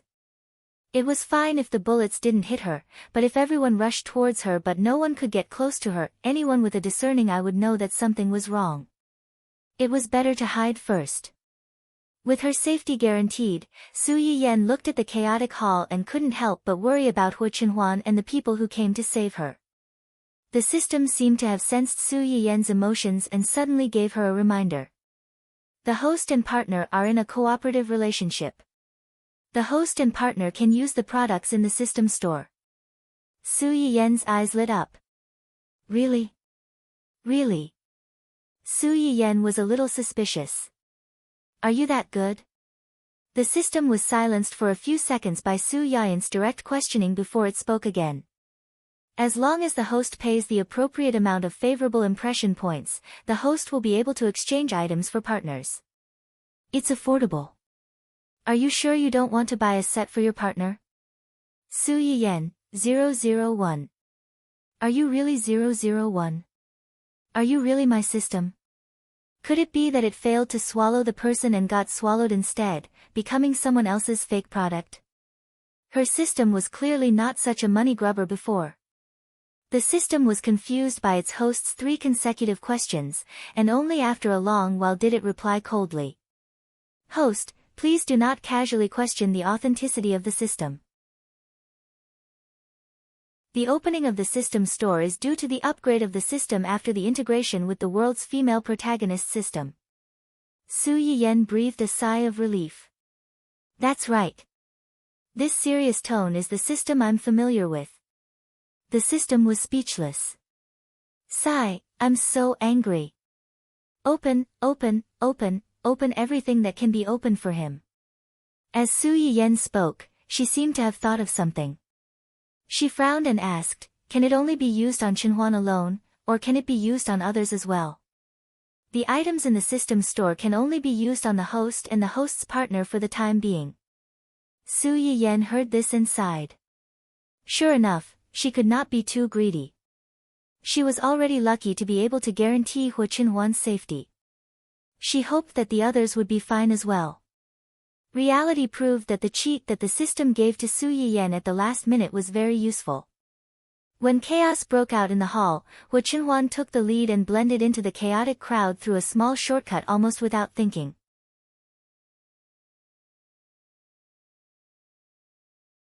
Chapter 11-13. But even so, it was still not easy to get to Su Yiyan's side. The live broadcast on the internet was suddenly cut off the moment Su Yiyan was pushed down by Wen Jingping, leaving countless viewers who were worried about Su Yiyan and her son. Hua Qinhuan's heart felt like it had been thrown into a pot of oil and fried. It was incomparably torturous. He tried his best to move in the direction of his wife and child. In the chaos, although the people on the knife-scarred man's side did not know his identity, they could see that the people around them valued him. These cunning guys almost instantly chose to focus their fire on Hua Qinhuan. Several times, Hua Qinhuan could feel the bullets grazing his scalp. It was less than a centimeter away, but it was the distance between life and death. But it was so thrilling that when Hu Qinhuan reached Su Yiyan's side, not a single hair fell. Seeing this, the people who protected him were surprised and wondered when their ability to protect people had become so good. Qinhuan. Su Yiyan hid in the blind corner of the stairs and watched Hu Qinhuan charge forward under the protection of a group of people.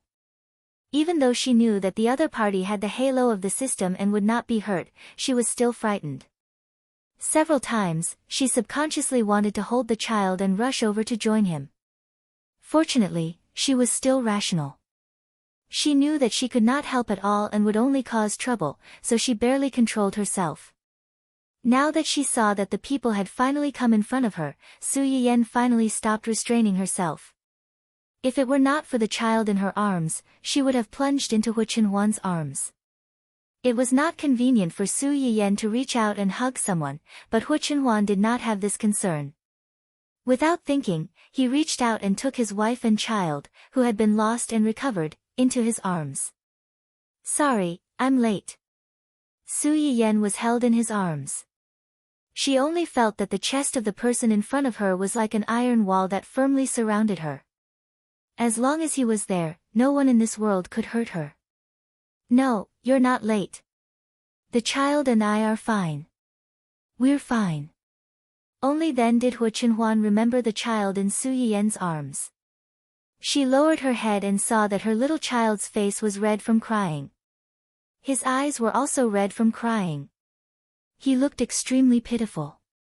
Although the little guy was usually a troublemaker and loved to steal his wife's attention, he was still his son after all.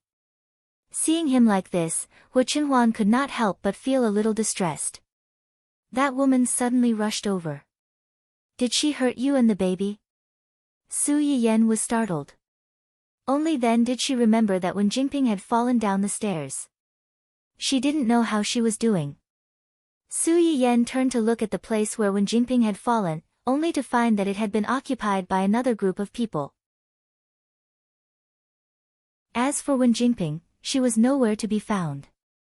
No one knew if she had been taken away or, it's okay, I let her fall on purpose. When she rushed over, she used a bit of skill. It looked like she had pushed me down, but in fact, I fell down by myself. When she was about to press down on me, I pushed her. You didn't see how she rolled down the stairs just now. Su Yiyan wasn't sure how many people in the live broadcast room had seen the scene that had happened not long ago. She couldn't help but cover up a few words to avoid suspicion. Hu Qinhuan had always believed Su Yiyan's words without a doubt. Instead, she was more concerned about Su Yiyan's first sentence. You let her fall on purpose. If I said that I had telepathy with you and could feel that you were waiting outside to save me, so I deliberately pretended to be pushed down by her to create an opportunity for you, would you believe me?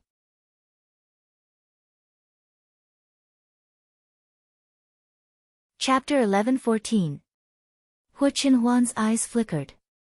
An unfathomable emotion flashed across her eyes, but she quickly calmed down. If you say so, I'll believe you. Ahem.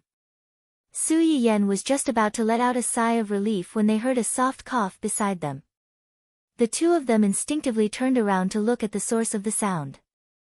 They saw a young man who had escorted Hu Qinhuan here. He looked at them with a subtle expression and said awkwardly, well, if you have anything to say, let's talk outside. Let's leave first. Su Yiyan couldn't help but blush. Hu Qinhuan, on the other hand, was very calm. She even asked in return, you don't have a girlfriend, right? The young man. What's wrong? Are you trying to remind me that I'll be struck by lightning if I interrupt someone else's date? Or are you trying to mock me for not being able to understand you couples because I don't have a girlfriend? With just this one sentence, the young man felt the malice of this world towards single people. Although it was a little awkward to be interrupted, the young man was right. This wasn't a safe place. Let's go back first. Zheng Qianyang's people temporarily stalled the scar-faced man's group. Dou Tiany's people found an opening and wanted to stop them. However, the people protecting Hu Qinhuan weren't to be trifled with either. Other than one or two people who were difficult to deal with, the rest of them didn't pose much of a threat to them. Su Yiyan and the others' original position was less than 10 meters away from the villa. However, it took them nearly 10 minutes to get there. Just as the system's halo items were about to expire, they finally got out of the villa and saw the light of day again. The people outside are basically my uncles and my people. Don't worry. Su Yiyan was startled. Only then did she realize that the villa was surrounded by people dressed in the same way as those behind Hu Qinhuan. Uncle? Su Yiyan was stunned for a while before she realized. Uncle is here too. Where is he now? Will something happen to him? He's on the other side with another group of people. Don't worry, he'll be fine. I'll take you and the child back first. We'll meet up with him later. When the young man who had reminded them heard their conversation, he suddenly interrupted. Captain Zheng is a legendary figure in our bureau. Even though he hasn't been in the pugilistic world all these years, there are still legends about him. With him personally leading the team, the results should be out soon. You don't have to worry. Su Yiyan subconsciously looked at Hu Qinhuan and said with a faint smile, I didn't expect Uncle's reputation to be so high. Hu Qinhuan also laughed, and her tone was unconsciously filled with pride. Uncle has always been very outstanding. Since the professional had said so, Su Yiyan also knew that she would only be a burden if she brought the child along. Therefore, she temporarily suppressed the worry in her heart and prepared to leave with Hu Qinhuan. However, she had only taken a few steps forward when a familiar system notification sounded in her mind, stopping her in her tracks. Detected that the world's female lead is dead. Snatching the female lead's Goldfinger progress +1.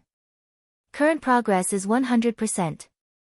Snatching the Goldfinger mission completed. Host and partner have officially replaced the world's male and female leads as the world's pillars. The replacement progress bar has officially been activated. As soon as the system notification sounded, a golden progress bar appeared in front of Su Yiyan. It was filling up from left to right at a speed visible to the naked eye. In a short while, it had filled up half of the bar. However, what Su Yiyan was more concerned about was, when Jingping is dead.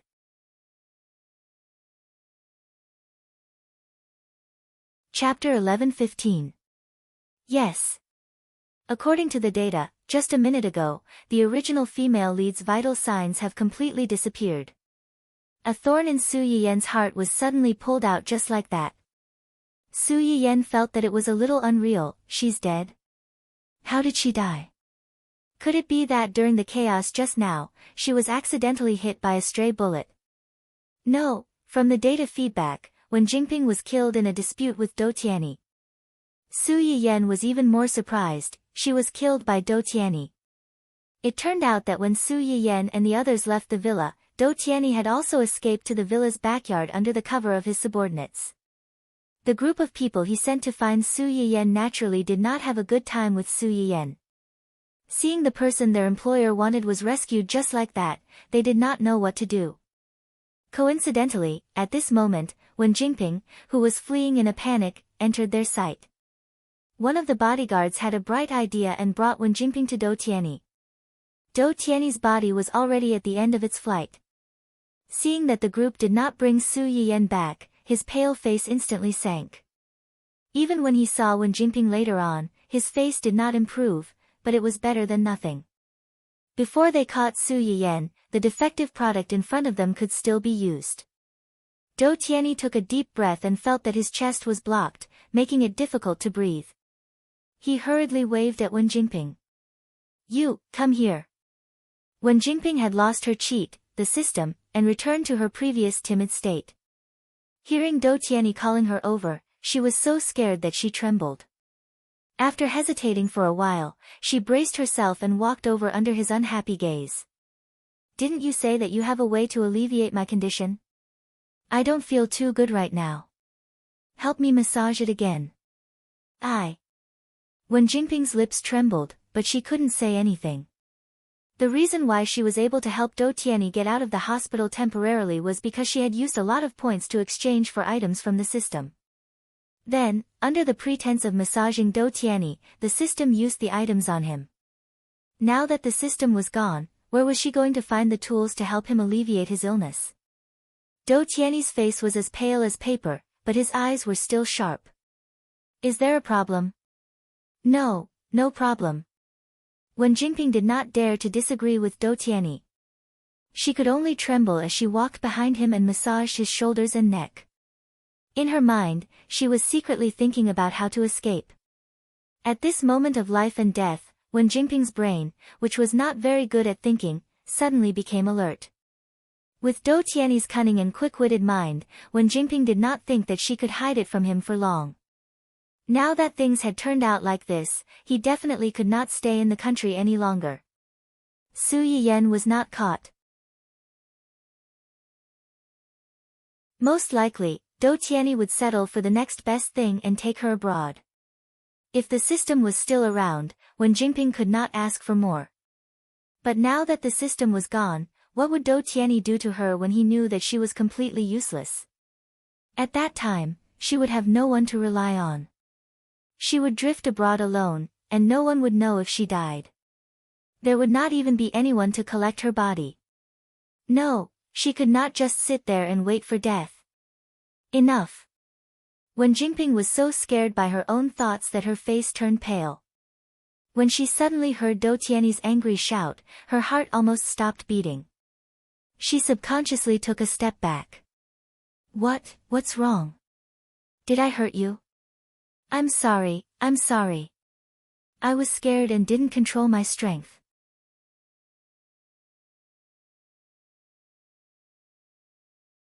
Chapter 11:16. Do Tianyi frowned. He turned his wheelchair to face her and asked coldly, "What is the system you mentioned before?" Wen Jingping was shocked. She lost her composure and showed a guilty expression. At the same time, she resented Su Yiyan even more for taking everything away from her. "No, nothing, you know me. I don't like to ask the same thing twice." Wen Jingping trembled. She lowered her head and didn't dare to look into Do Tianyi's eyes. She subconsciously clenched her hands. "It's really nothing." Do Tianyi sneered. "If it's nothing, why would you suddenly go crazy? If it's nothing, why would you throw yourself at Su Yiyan in front of me and so many people? Is that so?" Do Tianyi's eyes became colder. "My patience is limited. You'd better not waste my time talking nonsense with me. Otherwise." Do Tianyi looked at the chaos outside. "It's so chaotic outside. It's normal for 1 or 2 people to die." Wen Jingping could hear the threat in Do Tianyi's words. Her eyes widened. She never thought that she would be involved in this kind of thing. Her mind was blank and she didn't know how to deal with it. Do Tianyi paused and raised his eyebrows. "Speaking of which, if you didn't throw yourself at her and give those people an opportunity, things wouldn't have turned out like this." Wen Jingping's face changed again. Su Yiyan wasn't here, so Wen Jingping could temporarily suppress the hatred in her heart. She then realized that she had made a big mistake. I just heard that you were going to take her abroad and not me. I was confused and made a scene." "Yes." Do Tianyi muttered. "According to what you said, the system exists in your consciousness. Others can't see or touch it. If that's the case, how can you be sure that she has the system you mentioned?" "She has it, she must have it." Since she had already said it, Wen Jingping did not intend to continue to hide it. Wen Jingping felt a chill run down her spine when Do Tianyi glanced at her. She then glanced at the tall and strong bodyguards around her. She pursed her lips and finally unwillingly revealed her big secret. Even though Do Tianyi had already guessed it, he still found it hard to believe. "You're saying that you've obtained a system by chance, and this system can alleviate my illness through some unexplainable means. Does Su Yiyan also have such a system?" Do Tianyi, who had already asked people to investigate Su Yiyan thoroughly, heard her words and a trace of disdain flashed past his eyes. Needless to say, with her original cultivation and ability, a woman like her could really be that powerful. However, that system, in other words, as long as I can obtain Su Yiyan's system, my illness can be cured? Su Yiyan had taken away her system. If she revealed it now, there would definitely be a lot of people who wanted her system. If she couldn't get it, Su Yiyan wouldn't be able to get it either. You've seen her live broadcast, right? The medicinal herbs she used during her live broadcast don't exist in this world at all. That was given to her by her system. Also, didn't her disabled husband stand up again? It must be the system that helped her. Otherwise, how could a woman like her suddenly become so powerful? Yes, that's it. Yes. Your system was swallowed by her, so your system is inferior to hers.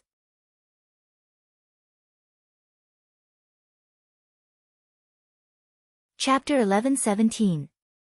It was clearly a statement, but Wen Jingping felt an inexplicable chill. No, what? Dou Tianyi interrupted Wen Jingping's unfinished words and chuckled. Your system hasn't been taken away, or your system isn't worse than others. Wen Jingping's lips trembled and she couldn't speak. Dou Tianyi was too lazy to waste any more effort on her. His cold eyes swept over her body, and in an instant, he had convicted her. Since you don't have a system on you, then you're useless. Wen Jingping's heart suddenly thumped. She looked at Dou Tianyi in disbelief. She couldn't believe that he would be so heartless, but she had to believe it. Wen Jingping only snapped out of her daze when the bodyguards understood what Dou Tianyi meant and surrounded her. She looked around and seemed to have thought of something. Her eyes flashed with resentment and madness.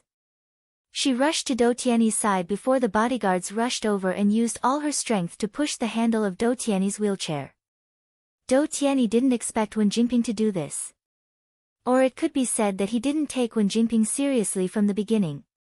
He only saw her as a plaything that he could pinch and flatten at will. Wen Jingping's actions were beyond everyone's expectations. It was also because of this that she managed to buy time for herself. Dou Tianyi's wheelchair was overturned. Everyone, including Li Yu, was shocked. They shouted, "Boss," and rushed over to check on Dou Tianyi's condition. How could they still care about Wen Jingping? Wen Jingping took advantage of the chaos to run away. She wanted to escape before everyone could react. However, she was still too naive. Dou Tianyi's body was already weak. After being pushed by Wen Jingping, he lay on the messy lawn in the garden and couldn't get up for a long time. With great difficulty, Li Yu helped him back into his wheelchair. His eyes were already bloodshot. To be tricked by a little thing that he had never even considered worthy of his attention was a complete humiliation in his eyes. His resentment over the recent setbacks reached its peak at this moment, causing him to snatch the gun from Li Yu's hand and point it at Wen Jingping without hesitation. Bang! Bright red blood stained Wen Jingping's back and chest. She widened her eyes and wanted to turn her head to take one last look at her murderer, but because of the inertia of running away, she finally fell to the ground before she could completely turn her head and died with her eyes wide open. As for Dou Tianyi, at the moment of Wen Jingping's death, the life force that had been forcefully filling his body seemed to have been completely sucked out in an instant. It was as if something had suddenly grabbed him by the throat. His entire body stiffened, and his eyes widened. After a moment, his body went limp and he fainted. After Su Yiyan figured out the ins and outs of the situation, he more or less sighed a little. Compared to the original work where love was paramount, the male and female leads in this world could be said to only have a relationship of using each other. When benefits came, they would unite. When benefits ran out, they would break up. He just didn't expect that they would break up so tragically. Without waiting for Su Yiyan to finish lamenting, the golden progress bar was filled. Following that was the familiar mechanical voice of the system, confirming Su Yiyan and Hu Qinhuan as the male and female leads of the subworld. Please consciously abide by the rules of the subworld. Do not do anything that harms the people or the subworld. Reasonably use the subworld's luck. The mission of counterattack and face slap 001 has been completed. It will leave the host in 1 minute. Please be prepared. Countdown begins. Su Yiyan was startled and asked, "You're leaving?"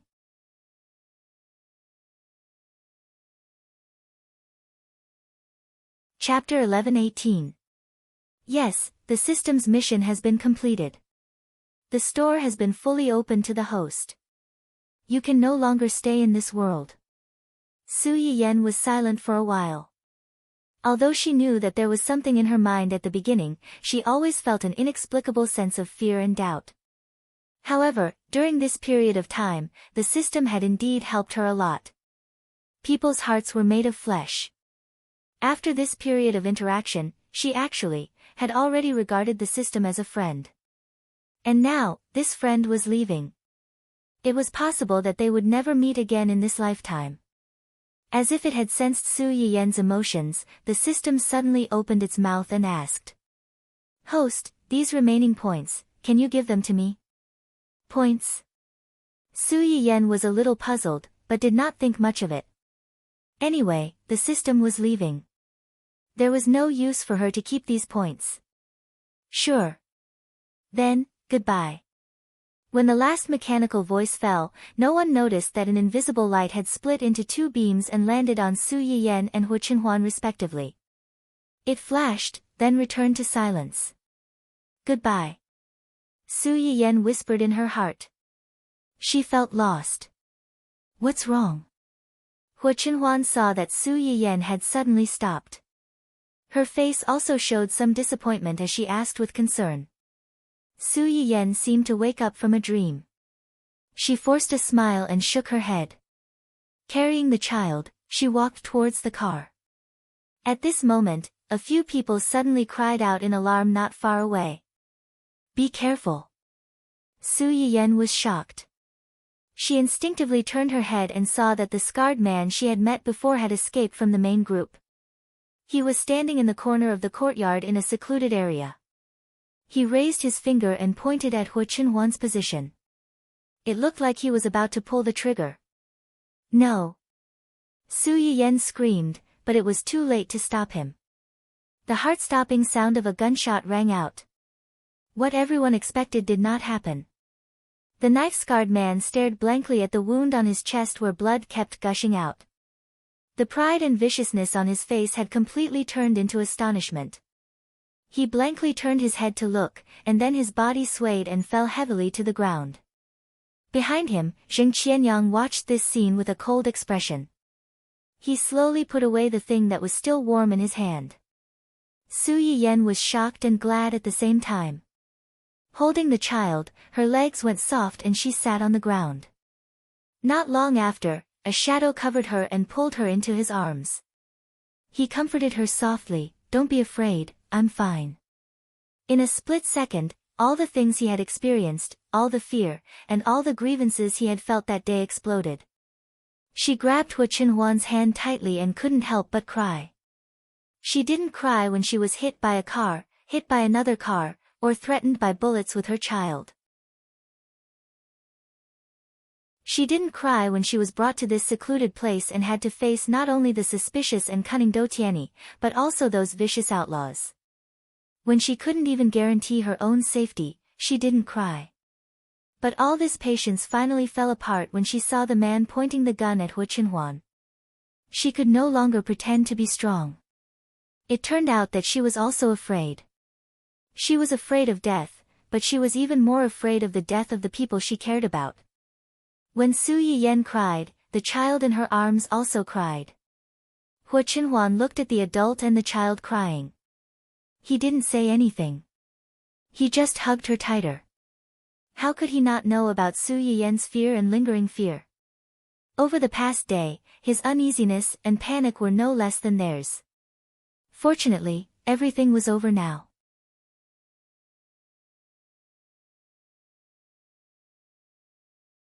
Chapter 11:19.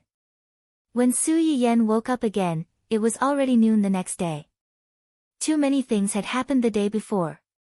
Not only was her back sore, but she was also a little absent-minded. She had forgotten how she came back yesterday. When she walked downstairs in a daze, she found that Qing Xiuqin, Ling Xiaoqi, and the others were all there. Su Yiyen was so scared that she was completely awake. Dad, Mom, brother, and Xiaoqi. Why are you all here? You're still talking about it. Qing Shuqin took the lead and got up to greet her.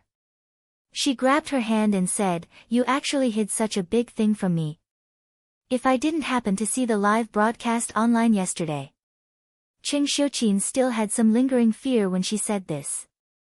God knew how worried and scared she and her husband were when they saw the live broadcast online yesterday.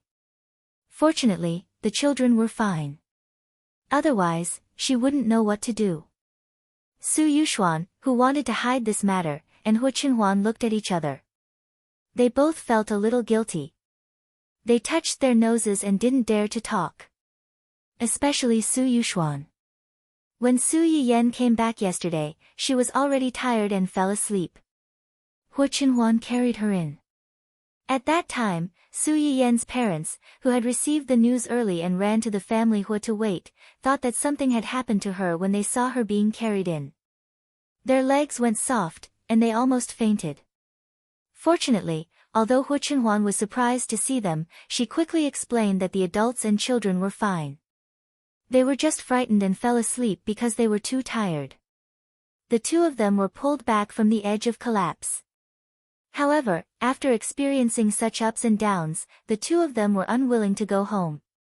So, they stayed in the family hua for the night, waiting for the children to wake up. That night, Su Yiyen was very tired and slept like a log. The three of them did not get much sleep that night. When Su Yuxuan woke up, he tried to hide it from his parents, but it was only natural that his parents would settle the score with him. Before Su Yiyen went downstairs, he had already been scolded for a long time. When Su Yiyen heard Qing Shuqin's words, she knew what was going on. She quickly explained for Hu Qinhuan, "Qinhuan and the others didn't tell you. It's their fault. But this matter was scary. They were afraid of scaring you, so they didn't dare to tell you. Forgive them." Qing Shuqin and his wife were a little angry at first, but Hu Qinhuan risked her life to go into the enemy's camp. Now, she only brought it up again because she was angry that they had excluded their parents from such a big matter. They were even worse than the viewers in the live stream who only found out about it at the end. Qing Shuqin glared at his daughter, who was eager to defend his son-in-law. "I'll let it go this time. If this happens again, I'll take little Xingxing home and raise her. Let's see if you're worried." Su Yiyen rubbed her face, which was a little painful from being pinched. She laughed and said, "I'm definitely worried. Someone might not be so. Who knows, he might even be asking for it." "What?" Qing Shuqin didn't hear the last part of Su Yiyen's words clearly. He frowned and asked. Su Yiyen hurriedly said, "Nothing. I mean, since you said so, we won't dare to do it again." "That's more like it." Qing Shuqin snorted and didn't continue to dwell on this topic. Su Yiyen breathed a sigh of relief. She turned to look at Hu Qinhuan, only to see that he was also looking at her. Su Yiyen was stunned. Thinking of what happened yesterday, her heart trembled.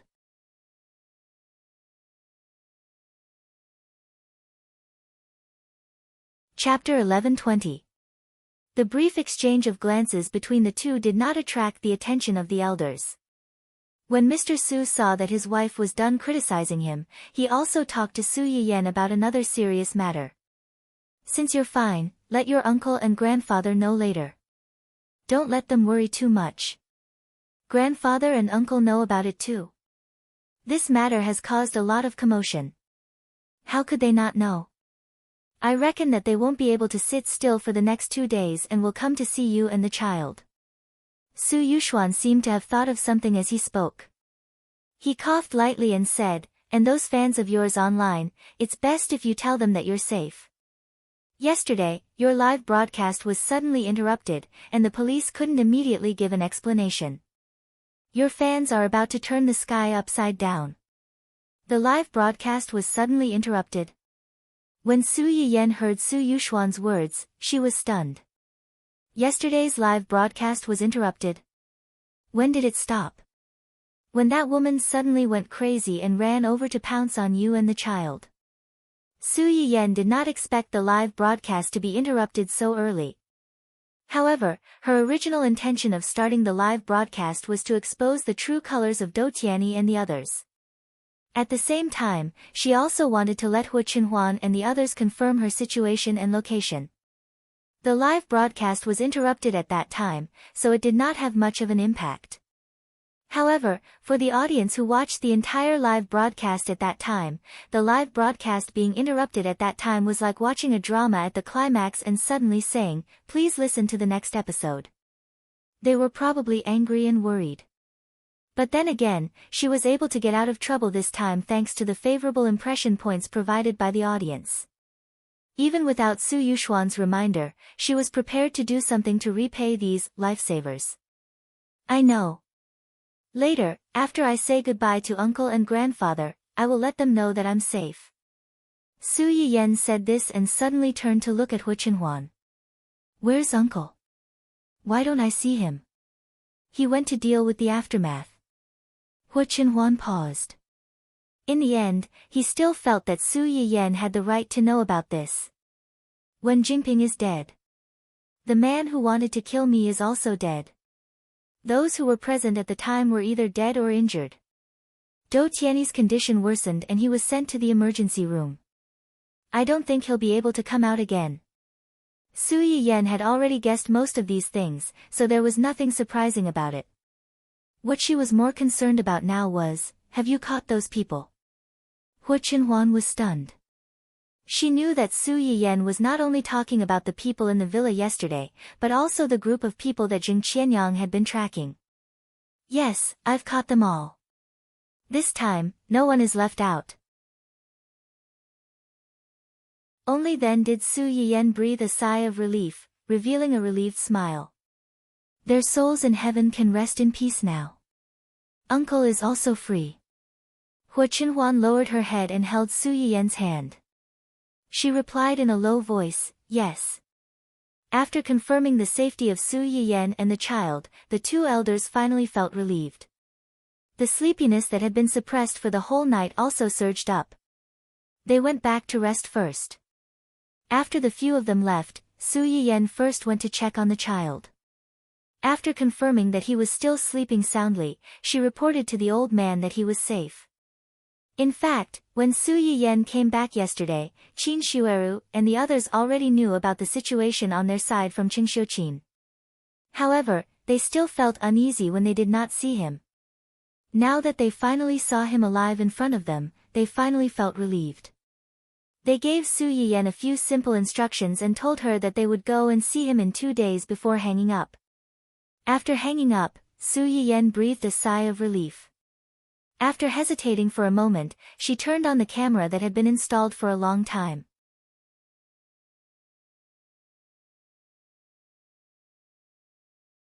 Chapter 11:21. The fans in Su Yiyan's live broadcast room were still brooding over the sudden interruption of the live broadcast the day before. They were running around, trying to find some clues from the major media reports to confirm the safety of Su Yiyan and her son. When they heard the sudden beep of the live broadcast, many people almost thought that they had heard wrongly. After the initial shock, a large number of people flocked to the live broadcast room. In a moment, the number of viewers in Su Yiyan's live broadcast room was pushed to the top of the website. Host? Is it really the host? Are the host and the baby all right? Yesterday's live broadcast was really infuriating. She dropped the ball at the crucial moment and caused me to not sleep well the whole night. I was worried about the safety of the host and the baby. Fortunately, the host is fine. Host? Oh my God, it's really the host. The host is back.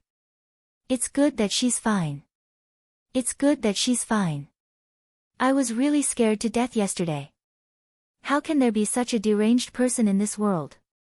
They should all be captured and locked up, never to be let out again. Su Yiyan looked at the screen full of, "It's good that she's fine." Her heart was slightly warm. Thinking that she could successfully get out of trouble this time, these little cuties had contributed a lot. She couldn't help but smile a little. Thank you for your concern. I'm fine. Thanks to everyone's help, the rescue team came in time. The baby and I are fine. The bad guys have been arrested. With the host's personal confirmation, many people who were waiting in the live broadcast room were greatly relieved. It's good that the host and the baby are fine. Although I knew that those people were not good people when I watched the live broadcast, I was still shocked when I saw the official report this morning. The host and the baby are very lucky to be able to return safely. One who survives a great disaster is bound to have good fortune. I hope the host and the baby can be safe and happy in the future. Although the media reports didn't name names, people who were paying attention to the situation could still find clues from the large number of reports and match these words with what they had seen and heard. Su Yiyen's incident this time was very bad. If they didn't respond in time, it would easily cause panic. Therefore, a report came out early in the morning, pointing out the identity of the scarred man and the others. It claimed that they were a group of illegal forces who had been smuggled back from abroad. Their methods were cruel and very dangerous. However, with the cooperation of the police and the general public, this group of people have all been arrested and will no longer endanger the safety of the public. Please do not worry. As for the victim, Su Yiyen, her identity was rather sensitive. Moreover, they were probably worried that Su Yiyen would attract too much attention and attract other dangers. Therefore, they did not mention much about her. This also caused the audience to be even more worried about Su Yiyen and her son's current situation. Once his tense nerves relaxed, he naturally had the mind to care about other things, such as Su Yiyen's true identity. So, is the host really President Su of Dongqing Group? The boss of the entertainment company whose boss is more popular than his employees?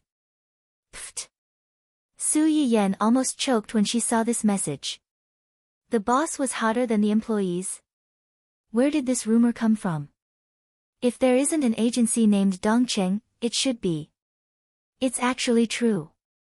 No wonder those gossip accounts couldn't find out the host's identity no matter how hard they tried. It turns out that the host has been jumping around under their noses all this time. Is this the legendary darkness under the light?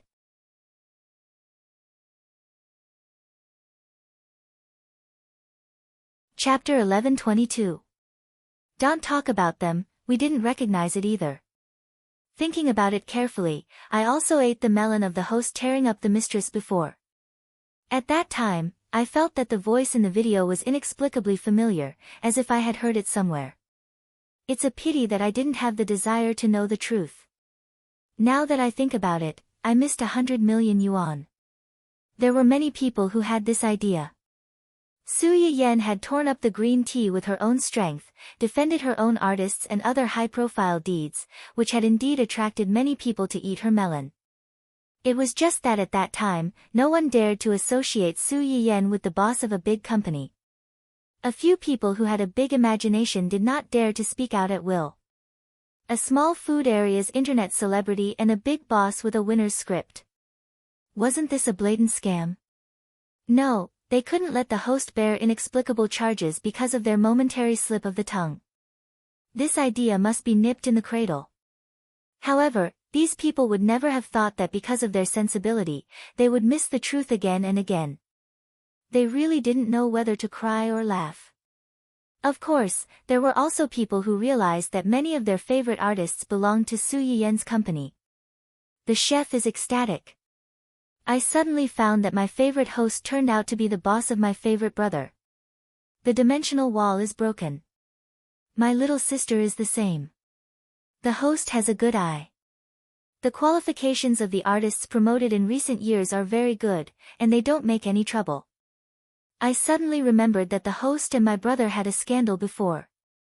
After that, my brother seemed to explain that it was because the new company learned that his sister was ill and hospitalized. The boss was very kind and took the initiative to visit and help his sister find a good doctor to treat her. This doctor shouldn't be the host, right? Yes, I also thought of it when you mentioned it. So the host went to the hospital to see a doctor for his sister, not to visit. Su Yiyen saw that someone mentioned Luo Weibing and his sister. She smiled, but was not in a hurry to grab the credit. She just said with a smile, "At that time, I went to the hospital to visit." Luo Weibing's sister was able to get better because of the doctors in the hospital, but she did have a period of recuperation with medicinal cuisine when she recovered. That visit was to see how the child was recovering so that we could make some follow-up adjustments. As soon as Su Yiyan said this, Luo Weibing's fans were a little excited. Those who had watched Su Yiyan's live broadcast and tasted the medicinal cuisine in her shop knew very well how effective these, nourishing, medicinal cuisines were. Listening to Su Yiyan, most people only think that she is modest, and Luo Weibing's fans spontaneously express their gratitude and flattery. Although the fans of other artists are half a beat slower, when they see Luo Weibing's fans start to brush up, they quickly react. This person was the boss. Their brother, Miss, was the boss of their idol's management company. He controlled the lifeline of their idol's resources. He was the boss who could casually leak a little of his information and it would be enough for their idol to take off. There was no need to say anything, just praise him.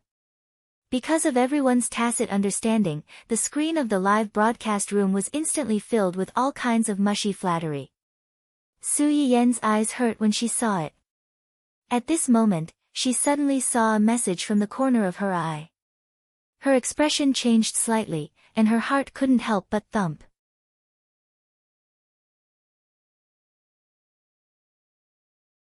Chapter 1123. The content of the message was, "Host, can the system you used when you were kidnapped really avoid detection by the scanning equipment? Can it be customized into the style you want? How much is the specific price? When will it be available? Can you pre-order it now? System." Su Yiyan's expression showed a moment of shock and panic, but she quickly covered it up. She frowned and asked, "What system?" Su Yiyan's question reminded many of the audience, and they followed suit and asked questions about the system.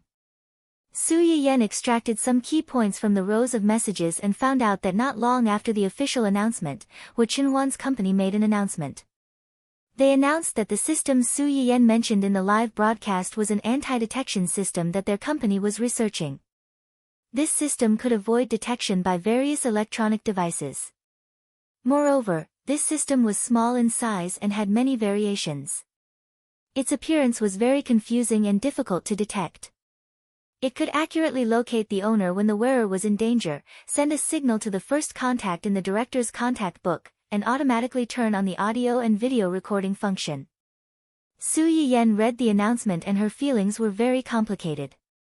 Logically speaking, as soon as this announcement came out, it could be said that it covered up everything that happened during the live broadcast yesterday. It gave a very suitable excuse and also promoted a wave of their own products at the same time. However, the key point was that she knew better than anyone that she did not have the system that they were talking about. For the company's official account to suddenly make such an announcement, it must have been approved by Wu Qinhuan. It was even possible that he was the one who instructed them to do so. For him to do so, could it be that he found out something? If that was the case, why didn't he ask her? Su Yiyan had countless doubts in her heart, but she did not show them on her face. Since it says so, it can definitely be customized. As for the specific time and price, I'll ask my husband when the broadcast ends.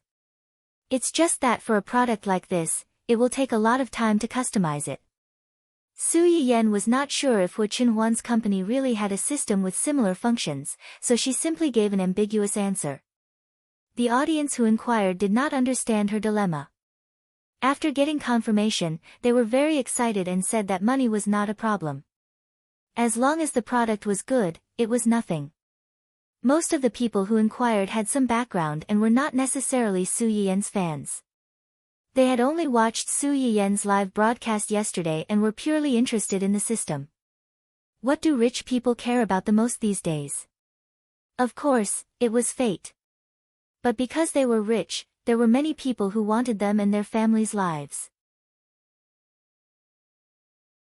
Although such people would usually be escorted by bodyguards when they went out, who wouldn't want to take care of both to make themselves safer? What was supposed to be a good live broadcast to report their safety suddenly turned into a live broadcast to promote a new product in advance. The die-hard fans in Su Yiyen's live stream were both angry and amused at the same time. Host, do you still remember what kind of live stream we are doing? I don't mind if you want to promote medicinal cuisine, Chinese herbs, or even some of your endorsements.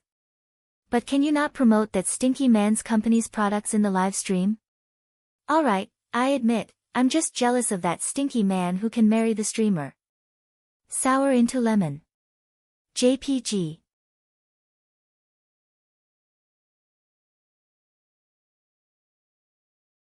Chapter 1124. Of course, he was not the only one who was jealous. Soon, many people agreed with this statement and began to denounce this lucky guy who saved the universe in his previous life and was lucky enough to marry the streamer in this life. Big Brother said what I wanted to say but didn't dare to. Although I knew the streamer was married and had a child, I still felt a shock when I saw her in person. Sob, I feel like my cabbage has been taken away. My heart hurts. Yes, I feel the same way. Although I know the streamer's other half is tall, rich, and handsome, I still can't help but be picky. Most of the people who felt this psychological difference were the old viewers of Su Yiyen's live broadcast room. Many of these people were about the same age as Qing Shuqin.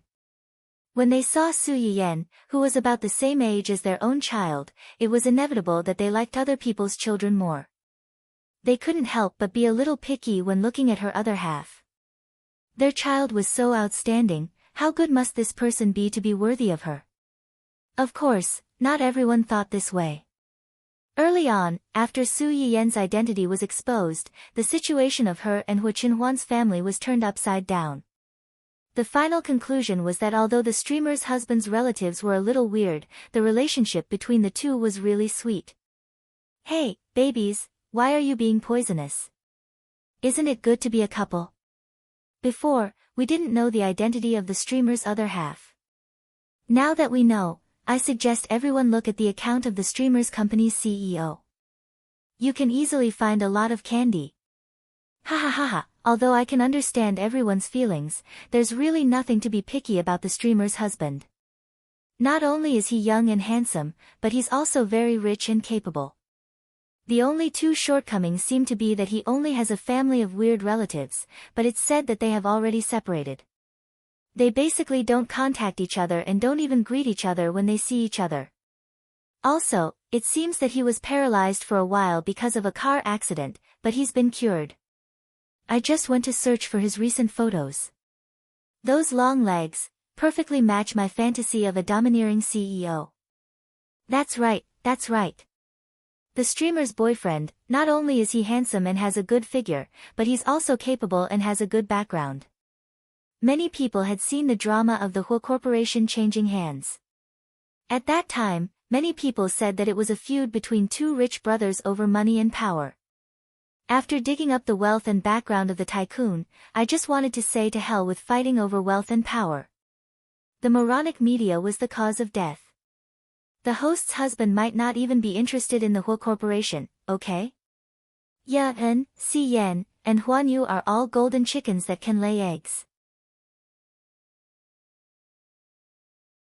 Do they need to snatch the Hu Corporation, a mess that has already begun to decline? F***CK. The host's husband is the boss of fantasy. The fantasy games that develop virtual simulators, intelligent robots, and holographic games? How could the host's boyfriend be an ordinary rich second-generation heir? He's clearly a fighter jet among rich second-generation heirs. This is a rich second-generation heir. He could already be considered a real rich first-generation, right? But speaking of which, onlookers seem to be jointly founded by Yan and Huan Yu. If the streamer's husband was really the boss of fantasy media, wouldn't the streamer be the boss's wife? Why did he suddenly feel a little excited? What kind of domineering CEO doting on his wife is this? Su Yiyen saw people discussing her husband on the bullet screen. At first, she didn't pay much attention to it, until she saw the end.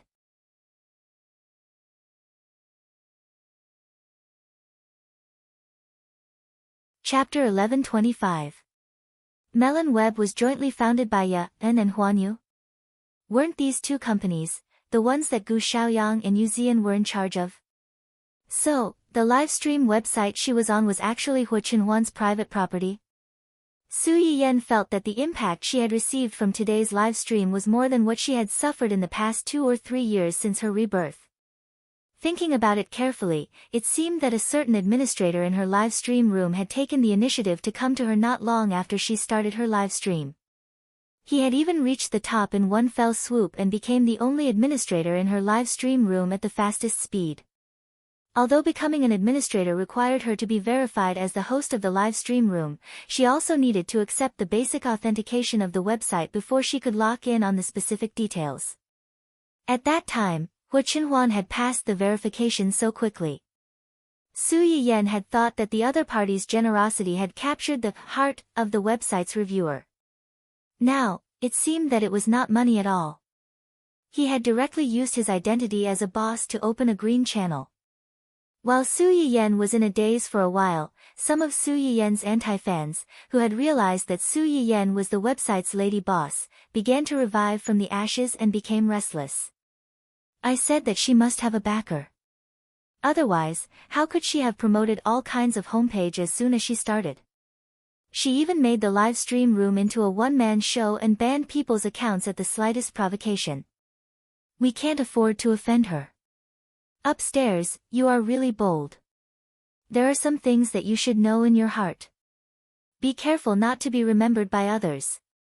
They will ban your account in a while. You dare to do it, but you don't allow people to talk about it. She originally relied on her husband to get to the top. Who knows how many people she has stepped on to gain popularity today. Her fans have been boasting that she has many rich fans.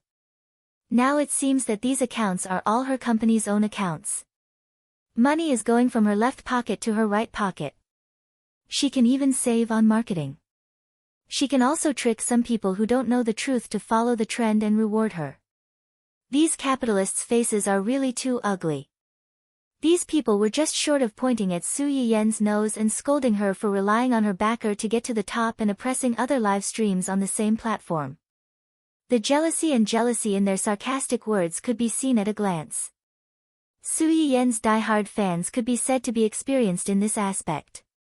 How could they tolerate these jealous people being presumptuous in their own territory? They immediately ridiculed them. Oh my, I can smell the jealousy in some people's eyes even from a few kilometers away. Saying that the streamer relied on her husband to get to the top. Forgive me for not feeling any ripples in my heart. I even wanted to laugh a little. Some people, even if they were uncultured, would go online more often. Before you blackmail her, you should check her background and count how many legends she has created since she started broadcasting. Otherwise, you won't know who will be embarrassed. Upstairs, you're still so patient to argue with these people. Now that I see these trolls, I can't even be bothered to look at them. The host is an active topic on the official account of the Research Institute, and even the official account directly praised her several times. Does she need to rely on her husband to get ahead? To put it bluntly, there are millions of internet celebrities in the world, but there's only one person like the host. With the host's strength, she can be popular anywhere. If the platform loses the host, it may not be able to keep people like us. You should first figure out the pros and cons before arguing with us. Otherwise, saying more will only expose your brainlessness and ignorance. Those who say that the host relies on her husband are either blind or brainless. Looking at it from a more recent point of view, the host just escaped from the tiger's mouth yesterday. Today, a certain company is promoting that whatever system. This is a blatant attempt to gain popularity. As long as you are not blind, you can see who is relying on who.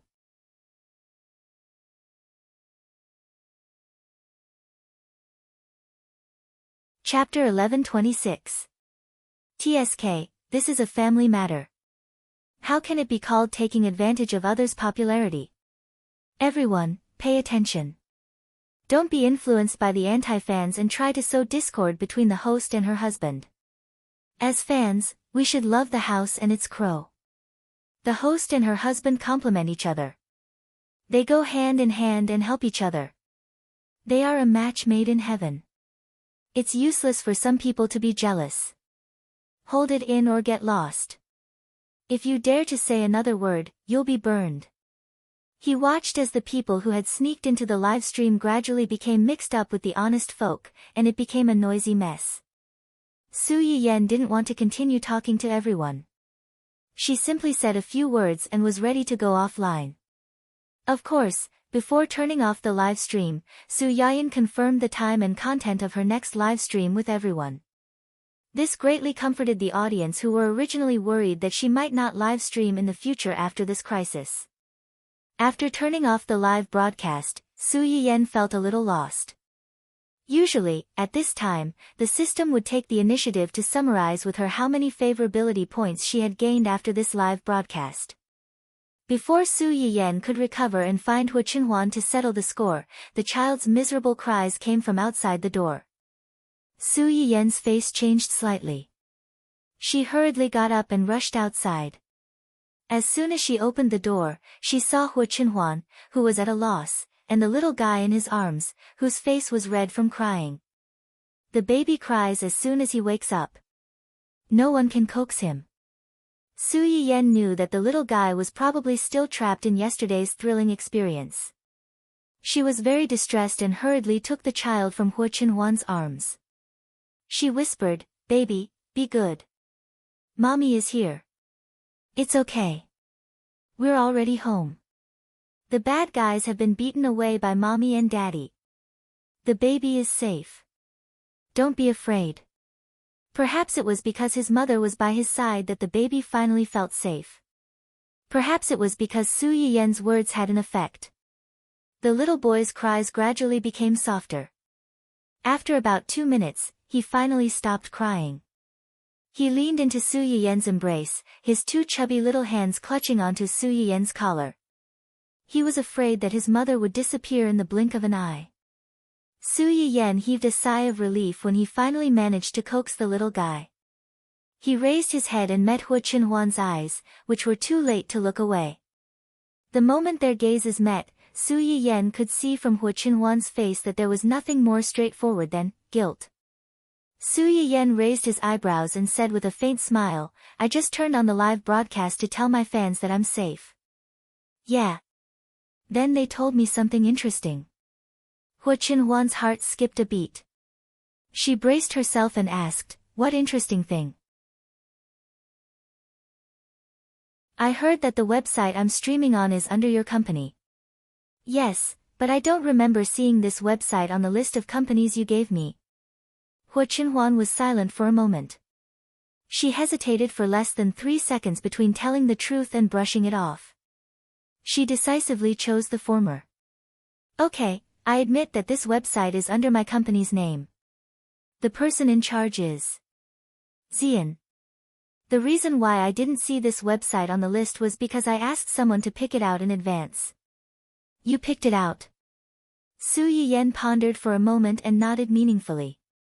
"So, this website is your private stash for yourself?" Hu Qinhuan was shocked by Su Yiyen's description. The corners of her mouth twitched as she said, "No, it's because I want to know more about you through this website. In fact, I've hidden another thing from you. The #1 admin in your live broadcast room is actually..." "I know." Before Hu Qinhuan could finish, Su Yiyen interrupted him first. She smiled and leaned in front of him, calling out softly, "Miss #1 on the list."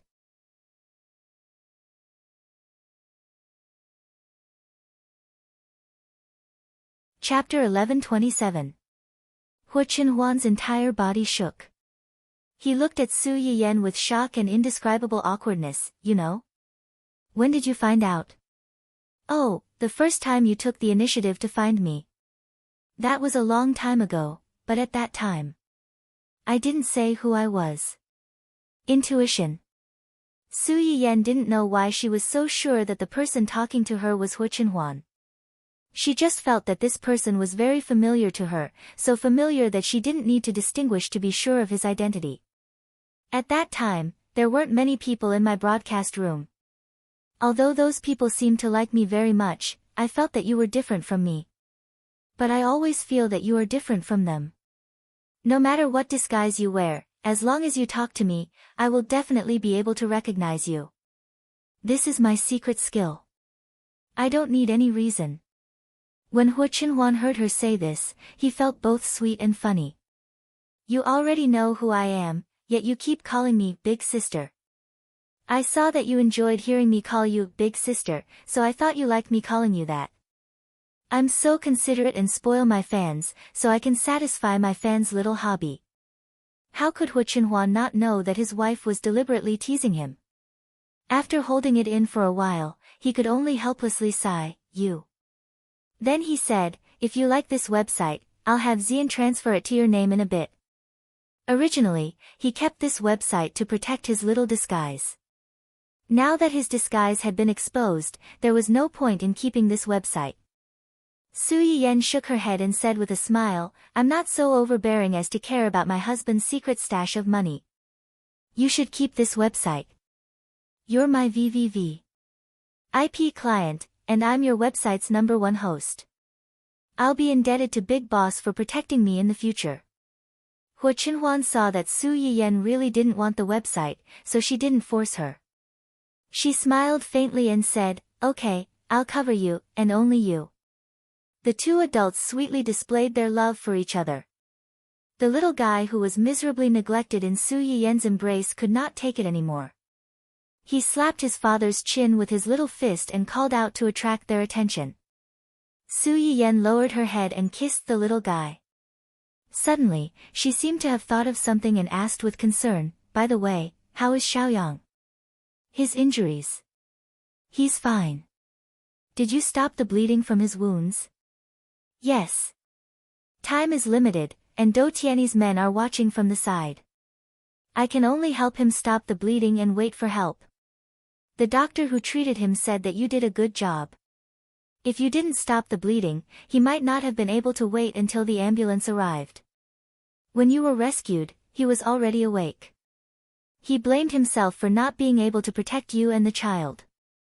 It's not his fault. At that time, that group of people had guns in their hands. They even brought such a large number of cars to block us. Xiaoyang is not an impenetrable fortress. How could he stop them? When we have time later, we'll go to the hospital to see him. Okay. Su Yiyan saw that Hu Qinhuan agreed without hesitation.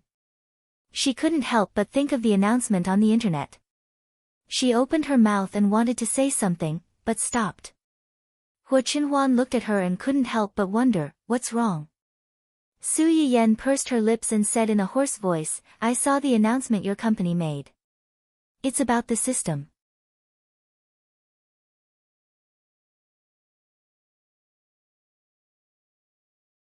Chapter 11:28. The atmosphere in the room suddenly froze because of Su Yiyan's words. After a moment of stalemate, Hu Qinhuan spoke first, I asked someone to do it. Su Yiyan pursed her lips and hesitated for a moment before asking tentatively, did you? Hu Qinhuan raised his head and met Su Yiyan's gaze. He reached out to touch her face and said with a faint smile, I've said that you can say whatever you want to say. It doesn't matter if you don't want to say it. It's just like how I hide something from you, but it doesn't mean that I don't love you and you don't love me. On the contrary, sometimes I hide something because I can't say it out loud for various reasons. Everyone has their own secrets. As long as you don't leave me, as long as these concealments don't hurt you, it doesn't matter. Listening to Hu Qinhuan's words, Su Yiyan's uneasy heart settled down little by little. She fixed her eyes on the man in front of her. Obviously, he was not a person who would say sweet words, but every time he said something that touched her heart, she felt particularly at ease and safe. Let's find time in the next 2 days to go to the hospital to see Xiaoyang. Okay. Gu Xiaoyang looked bloody and scary that day. In fact, most of his injuries were superficial, and his internal organs were not hurt.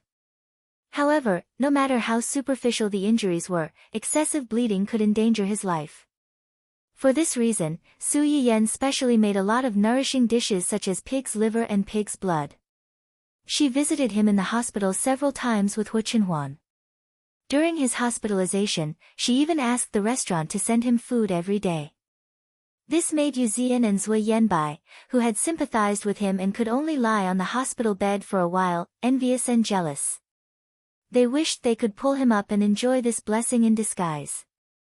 In addition, the kidnapping incident finally gave a satisfactory result on the third day after Su Yiyan was rescued.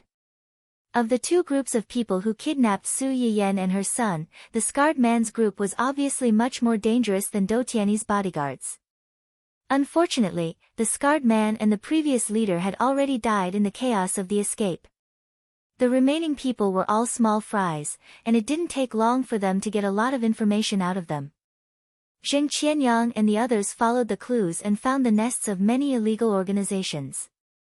They solved many major cases in one fell swoop and caught many accomplices who had participated in the incident back then. They had truly avenged Hu Qinhuan's parents. Hu Qihan could have helped Zheng Qianyang and the others contact these people and atone for his crimes. At least he wouldn't have died.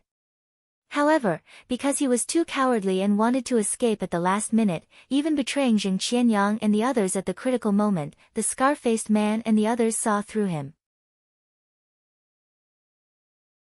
As a result, although the mastermind died, the scarred man was able to escape with a group of people, and he himself paid the price and died in the chaos. When the details of the case were officially announced, his actions and the death of Hu Qinhuan's parents were deliberately exposed, so that even if he died, he would be nailed on the shelf of shame and be reviled. Dou Tianyi, who cooperated with such dangerous people and tried to smuggle Su Yiyan out, could be convicted of treason to country I. The Dou family's stock price plummeted because of this incident. Dou Tianyi's confidants were basically involved in this incident and couldn't come out in a short time. The company had no backbone to turn the tide, and it didn't take long for it to go bankrupt.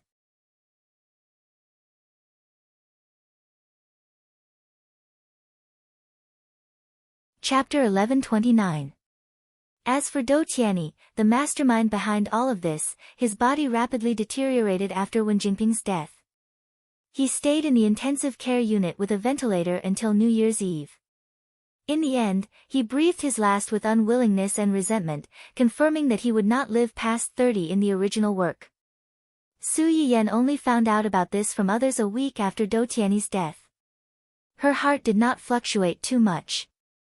She only lamented that if the system was still around, she would have been notified of such a big thing as the death of the world's male protagonist.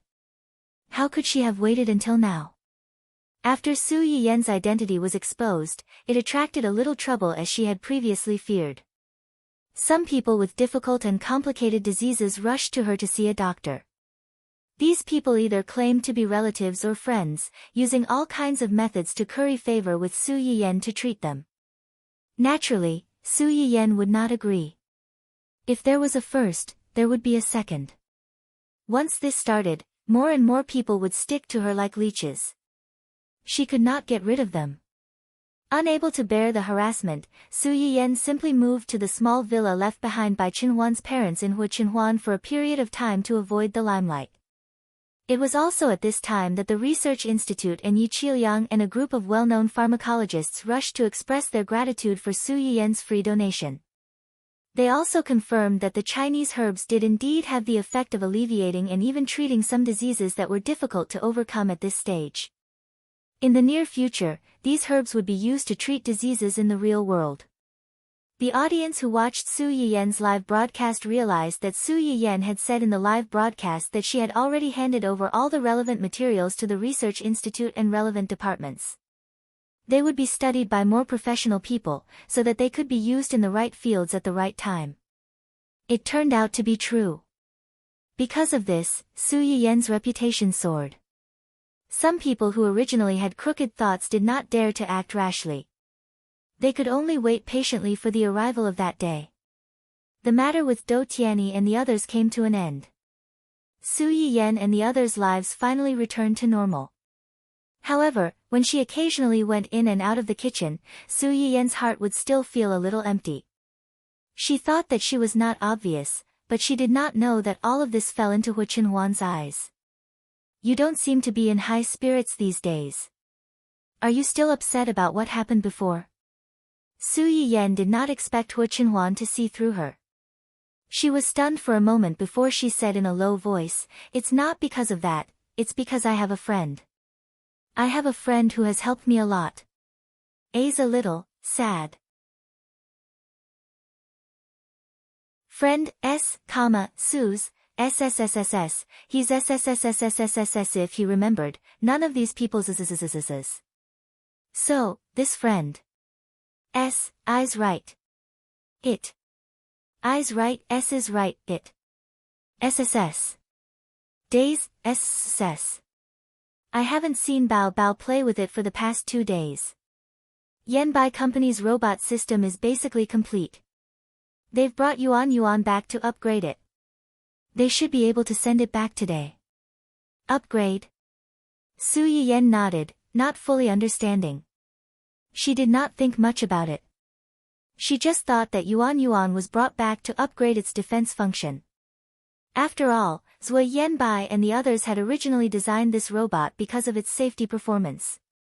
Right at this moment, there was a small commotion outside, and there was also the sound of a child crying.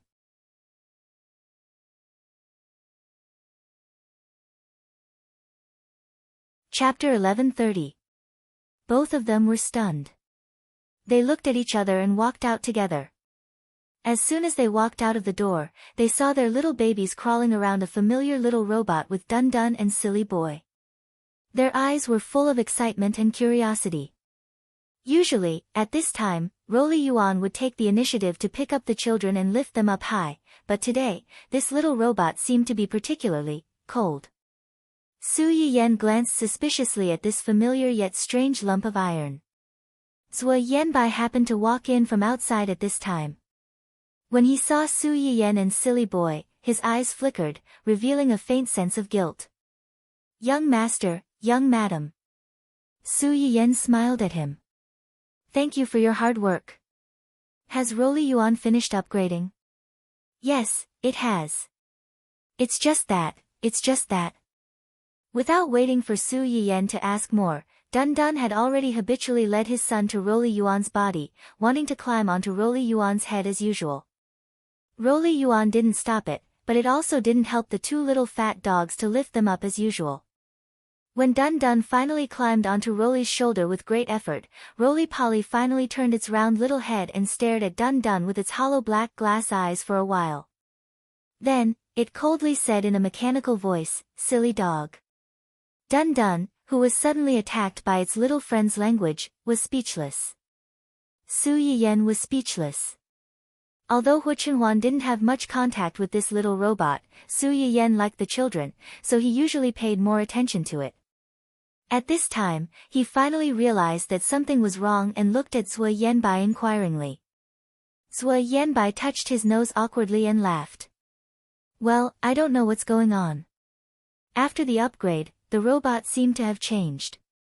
At first, I thought it had accidentally covered something inside, but after checking it several times with the equipment, I didn't find any abnormalities." Zui Yanbai paused and looked at Su Yayin carefully.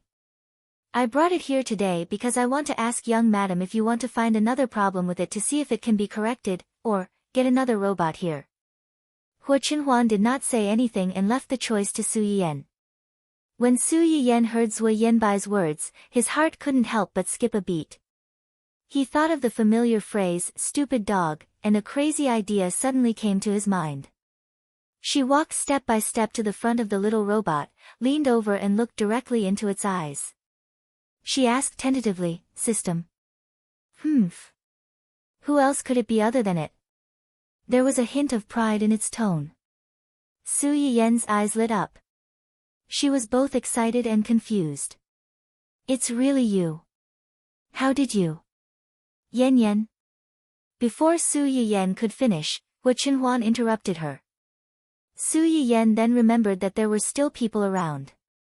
Her hand, which was about to reach out and pat the little metal head, froze in midair. Fortunately, Hu Qinhuan did not let her feel awkward for too long. He took the initiative to step forward and hold her outstretched hand. Let's keep it for now. We'll take a look. You can go back first. Although Zhuo Yanbai felt that the two of them were acting strangely, he did not ask much. Oh, okay. As soon as Zhuo Yanbai left, Hu Qinhuan's gaze fell on the robot. He did not let go of Su Yiyan's hand. Let's talk inside. Okay. The two of them had something to talk about, so they left the little fellow and Dun Dun in the care of the old butler. Only then did they bring the round-skinned system into the study. It's that friend of yours? Hu Qinhuan's hit the nail on the head surprised Su Yiyan, but she also felt relieved. He had guessed it. Yes. Su Yiyan finally patted the system's round head. It's a system. A system? Oh, you can think of it as an intelligent robot. It's a string of data. However, this data is already very close to a human. Hu Qinhuan narrowed his eyes. Although he did not like Su Yiyan being too close to other living things, he would not go so far as to be jealous of a string of data. Hello, host's partner. I am Advanced System 001 from the Advanced Realm. Nice to meet you, please advise me. As the system spoke, its two round little hands suddenly popped and two plastic flowers popped out. Su Yiyan, Hu Qinhuan, system, our current resources are limited. Sorry to embarrass myself. Hidden meaning, this is not my fault, but the robot's outer shell. The robot's designer must take the blame. Pfft. Su Yiyan was the first to react. She could not help but laugh out loud. The originally serious atmosphere became subtle, and it was not as cold as it was before. The system, who had intended to leave a good impression on the host's partner, had failed and shut down on the spot. Seeing this, Hu Qinhuan could not help but laugh. However, he was still concerned about the matter at hand. He coughed lightly and said, What's going on? When did you end it? Su Yiyan stopped laughing. She stared at Hu Qinhuan for a while, as if she had made up her mind. She took a deep breath and said, What I'm going to say next may seem unbelievable to you, but I swear on my character and my happiness in this life that every word I'm going to say is true. I believe you. As soon as Su Yiyan finished speaking, Hu Qinhuan said without hesitation, As long as you say it, I believe you. Su Yiyan was stunned. Her face still looked familiar, but her eyes relaxed. Hu Qinhuan was very familiar with the beginning of the incident. Hu Xiaofeng brought his little girlfriend to the family Hu's banquet. He got into an argument with Su Yiyan, who was also invited to the banquet, and pushed her down the stairs. She was injured and hospitalized. However, what happened after that was completely different from what Su Yiyan knew. The Su family forcefully cancelled the engagement between Su Yiyan and Hu Xiaofeng, but did not allow Su Yiyan to marry him. They were like two parallel lines that had never intersected. Until Su Yiyan's death, they had never intersected. Hu Qinhuan was shocked when he heard the first half of the story, but he remained calm. However, when he heard that Su Yiyan had died in a car accident 3 years after her engagement with Hu Xiaofeng was cancelled in his previous life, he felt as if he had never experienced it before. Even though he had not seen it with his own eyes, he still felt that the blood in his body seemed to have cooled down in an instant. It made him subconsciously want to hold Su Yiyan's hand and feel the warmth of her body to confirm that she was still alive. Su Yiyan sensed his emotions. She stopped talking and held his hand to comfort him. Don't be afraid. It's all in the past. Hu Qinhuan lowered his eyes to hide the gloomy coldness in his eyes. He was afraid that he would scare Su Yiyan. Was it an accident, or was it intentional? It was an accident, but it was also intentional. Su Yiyan did not linger on this topic. Instead, she continued, I didn't lose my consciousness immediately after my death. Instead, I became a soul that no one could see. I saw my parents sad, and I also saw you. I realized that you had always liked me. Hu Qinhuan subconsciously tightened his grip on Su Yiyan's hand. He felt that everything was explained. They had never met before, but Su Yiyan suddenly chose to get engaged to him after her engagement with Hu Xiaofeng was cancelled. Moreover, she seemed to know that he would not reject her. It was impossible for him to reject her. After that, I don't know why. Maybe it was because you were too stubborn, or maybe it was for some other reason. My soul floated away with you and stayed by your side for half a year. I watched you try to protect my family for me. You tried to shelter them from the wind and rain, but in the end, you couldn't resist the rules of the world. You couldn't save the dead people's hearts. I watched them leave one by one. I watched you drag those who had hurt me to hell one by one in order to avenge me. But in the end, you didn't get redemption. You took the initiative to fall into depravity and followed her. Hu Qinhuan listened to Su Yiyan's story. There was no fluctuation in his heart at all. He only felt sorry for Su Yiyan. Hu Xiaofeng, Wen Jingping, Hu Qihan, Qing Fenglang, and that bullsh T rule of the world. In order to let those two idiots ascend, they had to step on the people he loved the most. They had to step on those innocent people as stepping stones and carry them up step by step. Such rules were meant to be broken. Su Yiyan told him everything. She closed her eyes and let out a long breath. Then, she looked at Hu Qinhuan and asked carefully, "Do you believe me?" Hu Qinhuan kissed her forehead tenderly and pitifully. He said with sincerity and affection, "I believe you." Hu Xiaofeng didn't doubt Su Yiyan's words at all. First, it was because he trusted her. Second, it was because he knew himself well enough. He knew that if the person he had been waiting for died just like that, and the only light was gone, he would really drag everyone to the grave with her. Then, he would come down to accompany her in person. The Chinese herbs you took out before were all given to you by it? Yes, they were exchanged. I collected the favorability and faith of others to exchange for these things. So, you started a live broadcast and became a streamer? Hu Qinhuan had thought that Su Yiyan started a live broadcast on a whim. She might have wanted to use it to attack Wen Jingping. Now, it seemed that he was too narrow-minded. Su Yiyan smiled. At that time, I was eager to exchange for more herbs and more skills to do what I wanted to do the most. This was the best and fastest way. Hu Qinhuan was stunned for a moment. Then, his eyes lit up. You did it for me. Su Yiyan held his face and rubbed it. I want you to get better. I want you to be well and completely belong to me. Hu Qinhuan didn't say anything. He just couldn't help but hug Su Yiyan closer. Su Yiyan leaned on his chest. Her eyes were slightly hot. She whispered, "Thank you. Thank you for believing in me." Hu Qinhuan was silent for a moment.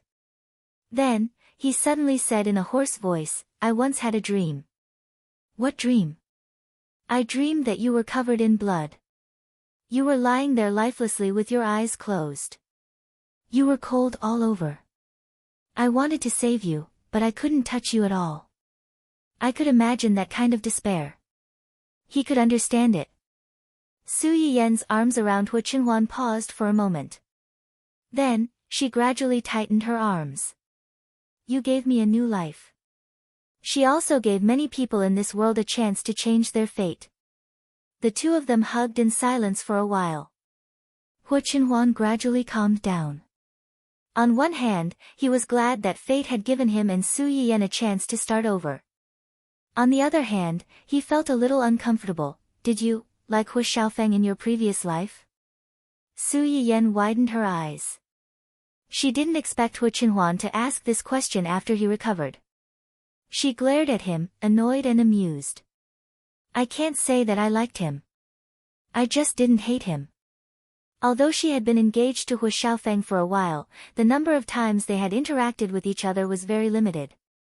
During this limited interaction, perhaps Hu Qihan had been eager to get to know her grandfather through her and her mother, so he had given Hu Xiaofeng a lot of advice. That had made Hu Xiaofeng's young master temper more or less restrained. In addition, Mrs. Hua and her mother were good friends. She didn't keep her guard up. Her impression of Hu Xiaofeng was neither good nor bad. At most, he was a slightly familiar stranger. In fact, Su Yiyan thought about it later. Even if Wen Jingping hadn't been there, she and Hu Xiaofeng probably wouldn't have gotten married. However, if she hadn't been the trigger, the two families wouldn't have gotten into such an ugly fight. Su Yiyan knew what Hu Qinhuan was jealous about. She raised her head and kissed him. She smiled and said, "Don't worry. Whether it's in my previous life or in this life, you're the only one I've ever loved." Hu Qinhuan looked down at his little wife. At this moment, he only felt that her eyes were full of stars. They were so bright that he couldn't take his eyes off them. Seeing that the two of them were about to kiss and hug each other, the system, which had been neglected for a long time, finally couldn't stand it anymore. Host and partner, please consciously abide by the regulations for the protection of mental health of robots.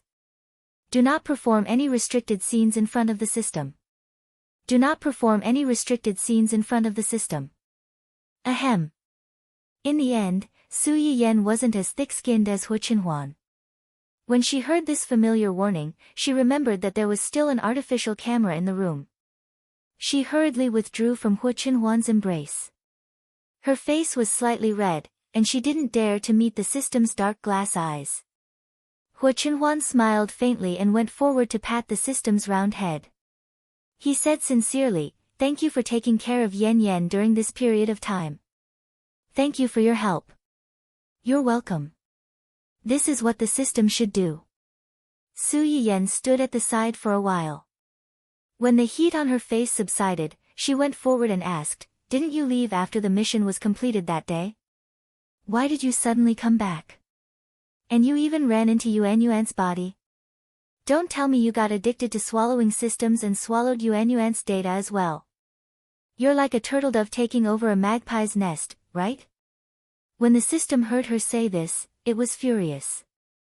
The system that swallowed the world's female protagonist that day was purely out of helplessness. Moreover, it was the host's request and not the system's will. The system doesn't have the habit of swallowing other systems. Please stop slandering the system. The original data of this robot was saved by the system in a small area chip. The carrier can be used after rebooting. As for why the system came back, it was because the system used the host's favorability points to exchange for the opportunity to stay in this world. When the system said this, it couldn't help but feel a little wronged. It spent so much effort to exchange for such an opportunity from the main system. Who would have thought that the moment it came back, it was forced to be stuffed with dog food in close proximity and was even attacked by the robot body. It lost to a small robot from a low-level world. It was simply infuriating. My favorability points. Su Yiyan raised her eyebrows. She remembered that the system did ask for her opinion before it left and wanted to take away the remaining favorability points. She agreed at that time, but now that she thought about it, she felt that this matter wasn't so simple. How many of my favorability points did you use for this opportunity? Not much. How much is not much? The system's pair of black eyes started to roll around, obviously feeling guilty. Su Yiyan raised her eyebrows. You're not allowed to lie. Speak. Only then did the system report a number hesitantly. The favorability points that the system took away when it left were not even a fraction of this number. Su Yiyan wasn't stupid. How could she not understand? Good for you. I was wondering why you suddenly became so useless. You can't even avoid the signal jamming and send out a message. So it turns out that you purposely led me to start a live broadcast to help you earn favorability points in preparation for your return. You can't bear to part with me? Hu Qinhuan stood at the side and smiled as she watched Su Yiyan knock the system's round head. She didn't mention that Su Yiyan was sad for a while when she thought that this little thing wouldn't be coming back. Su Yiyan finally got the chance to scold the system. After venting her anger for the system repeatedly choking her in her mind, Su Yiyan let out a sigh of relief. The corners of her lips couldn't help but curl up a little. She rubbed the system's round head and said earnestly, "It's fine if you come back. We can't casually take other people's bodies. In a while, I'll ask Yenbai to send over an unactivated little robot as your carrier. Let's return the body to Yuan, okay?" "No." "Humph." Su Yiyan originally thought that the system would be easy to talk to. After being rejected, she was very surprised. "Why? Do you like the appearance of this robot?" "Don't worry, I'll ask Yenbai to get you one. I guarantee that it'll be exactly the same as the one you have now." The system was still unwilling to relent. It snorted coldly and turned its back to Su Yiyan, ignoring her. Su Yiyan was stunned for a few seconds before she reacted. The system couldn't be jealous, right? Previously, before it had left, it had shown subtle hostility and jealousy towards Yuan several times. This time, it even directly took over Yuan's body after returning. Not to mention anything else, just that flower flick just now could be called skillful. It was enough to show that it had secretly studied Yuan's skills. The more Su Yiyan thought about it, the more she felt that this was a possibility. Looking at the system that was throwing a little tantrum and refusing to cooperate, she had no choice but to ask Hu Qinhuan for help. Hu Qinhuan received his wife's pitiful little gaze and stepped forward to help her out. "Since it's unwilling, then give Yuan another shell. Yuan just so happens to prefer a more feminine robot compared to this one. It can wear those little aprons you gave it." Su Yiyan blinked and was a little curious. "Does Yenbai Company have other robots with other appearances?" "Yes, the appearance is actually similar. It's just that some small details are different." "All right, then. Ask Yenbai to send another one over." "Okay." The most basic problem was solved. Su Yiyan's gaze towards the system also changed. She smiled and rubbed the system's round head. Her whole body was filled with a kind and amiable holy light. The system was speechless. It had an ominous feeling. Sure enough, in the next second, Su Yiyan said, "Although we've known each other for a long time, the body you're using now was after all painstakingly developed by Hu Qinhuan's company. There's a saying that goes, if you eat someone's food, you have to be soft-hearted. You've already taken their experimental results. Aren't you going to take something out in return?" The system was speechless. It had just returned and she was already thinking about how to exploit it. Sure enough, humans were unreliable. They were too cunning. If it had known earlier that it couldn't be saved, it would have regretted, upset, and irritable. However, no matter how regretful the system was, it was destined to be exploited by Su Yiyan for the rest of its life.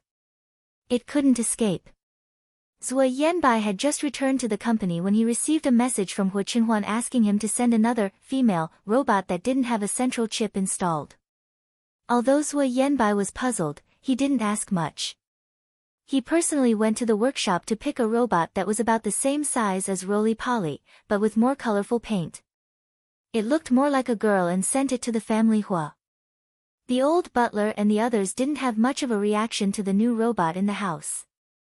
They just thought that it was a new product from Hu Qinhuan's company and brought it home to try it out first. On the other hand, the little ones at home were curious about the sudden appearance of a robot that looked similar to Roly-Poly but was not quite the same. Most of them were at a loss. Little Xingxing stood on the lawn in the yard and looked at the one on the left, then at the one on the right. It staggered over and circled around the two robots. Its big eyes were full of confusion, as if it didn't understand why there were two robots taking care of it instead of one.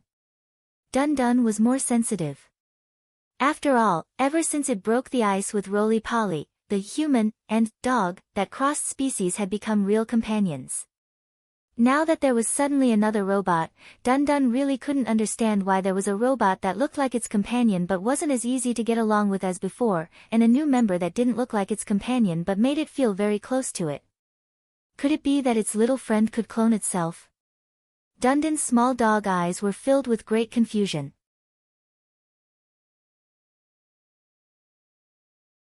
However, no matter what, this strange combination had gradually integrated into the house. Su Yiyan leaned against the windowsill on the second floor and looked at the scene in the yard. She couldn't help but smile. Then, she felt her waist being held, and her whole body fell into a familiar warm embrace. Happy? Yes. In the yard, the system, who was actually a new member, looked cold and didn't really like to talk to the little ones. However, if one looked closely, one would find that its black eyes had never left the little ones. Every time the little ones walked unsteadily and were about to fall, it would silently guard by the side, ready to catch the children at any time. This was originally Roly-Poly's job, but now it was snatched away by the system, or it could be said that it was secretly competing with Roly-Poly. Little did it know that Roly-Poly, who was regarded as an imaginary enemy by the system, didn't have this consciousness at all. It made people feel that it was fun and funny. Su Yiyan looked at this scene with a smile in her eyes. She only felt an indescribable satisfaction. I'm happy that all of you are here. After that, Su Yiyan broke free from Hua Qinhuan's embrace, turned around and hugged Hua Qinhuan's waist instead. She rubbed against his chest in satisfaction and said in a low voice, "Thank you. Thank you for everything you did for me. You allowed me to start over, save the people I wanted to save, and make up for the many, many regrets." Hua Qinhuan reached out and touched her head. He looked at the person in his arms with a gentle and indulgent gaze, as if he was looking at his own world. "Thank you too. Thank you for coming to my side without hesitation. You changed my life, and also changed our established future." The spring breeze blew, blowing the clusters of proudly blooming blue roses in the greenhouse. The fine petals danced in the wind, drifting past the two of them, bringing with them a burst of floral fragrance. Everything was so peaceful and beautiful. The suffering had ended, and a new life had arrived as promised. And the people they loved were all here. You're tuning into the Blissful Bookshelf YouTube channel. We're so grateful for your support, and don't forget to subscribe to join us on this incredible journey through captivating stories. Your generosity through donations truly makes a world of difference, as it's the primary source of revenue that allows me to expand and enhance this channel for you. Thank you from the bottom of my heart for being a part of this adventure.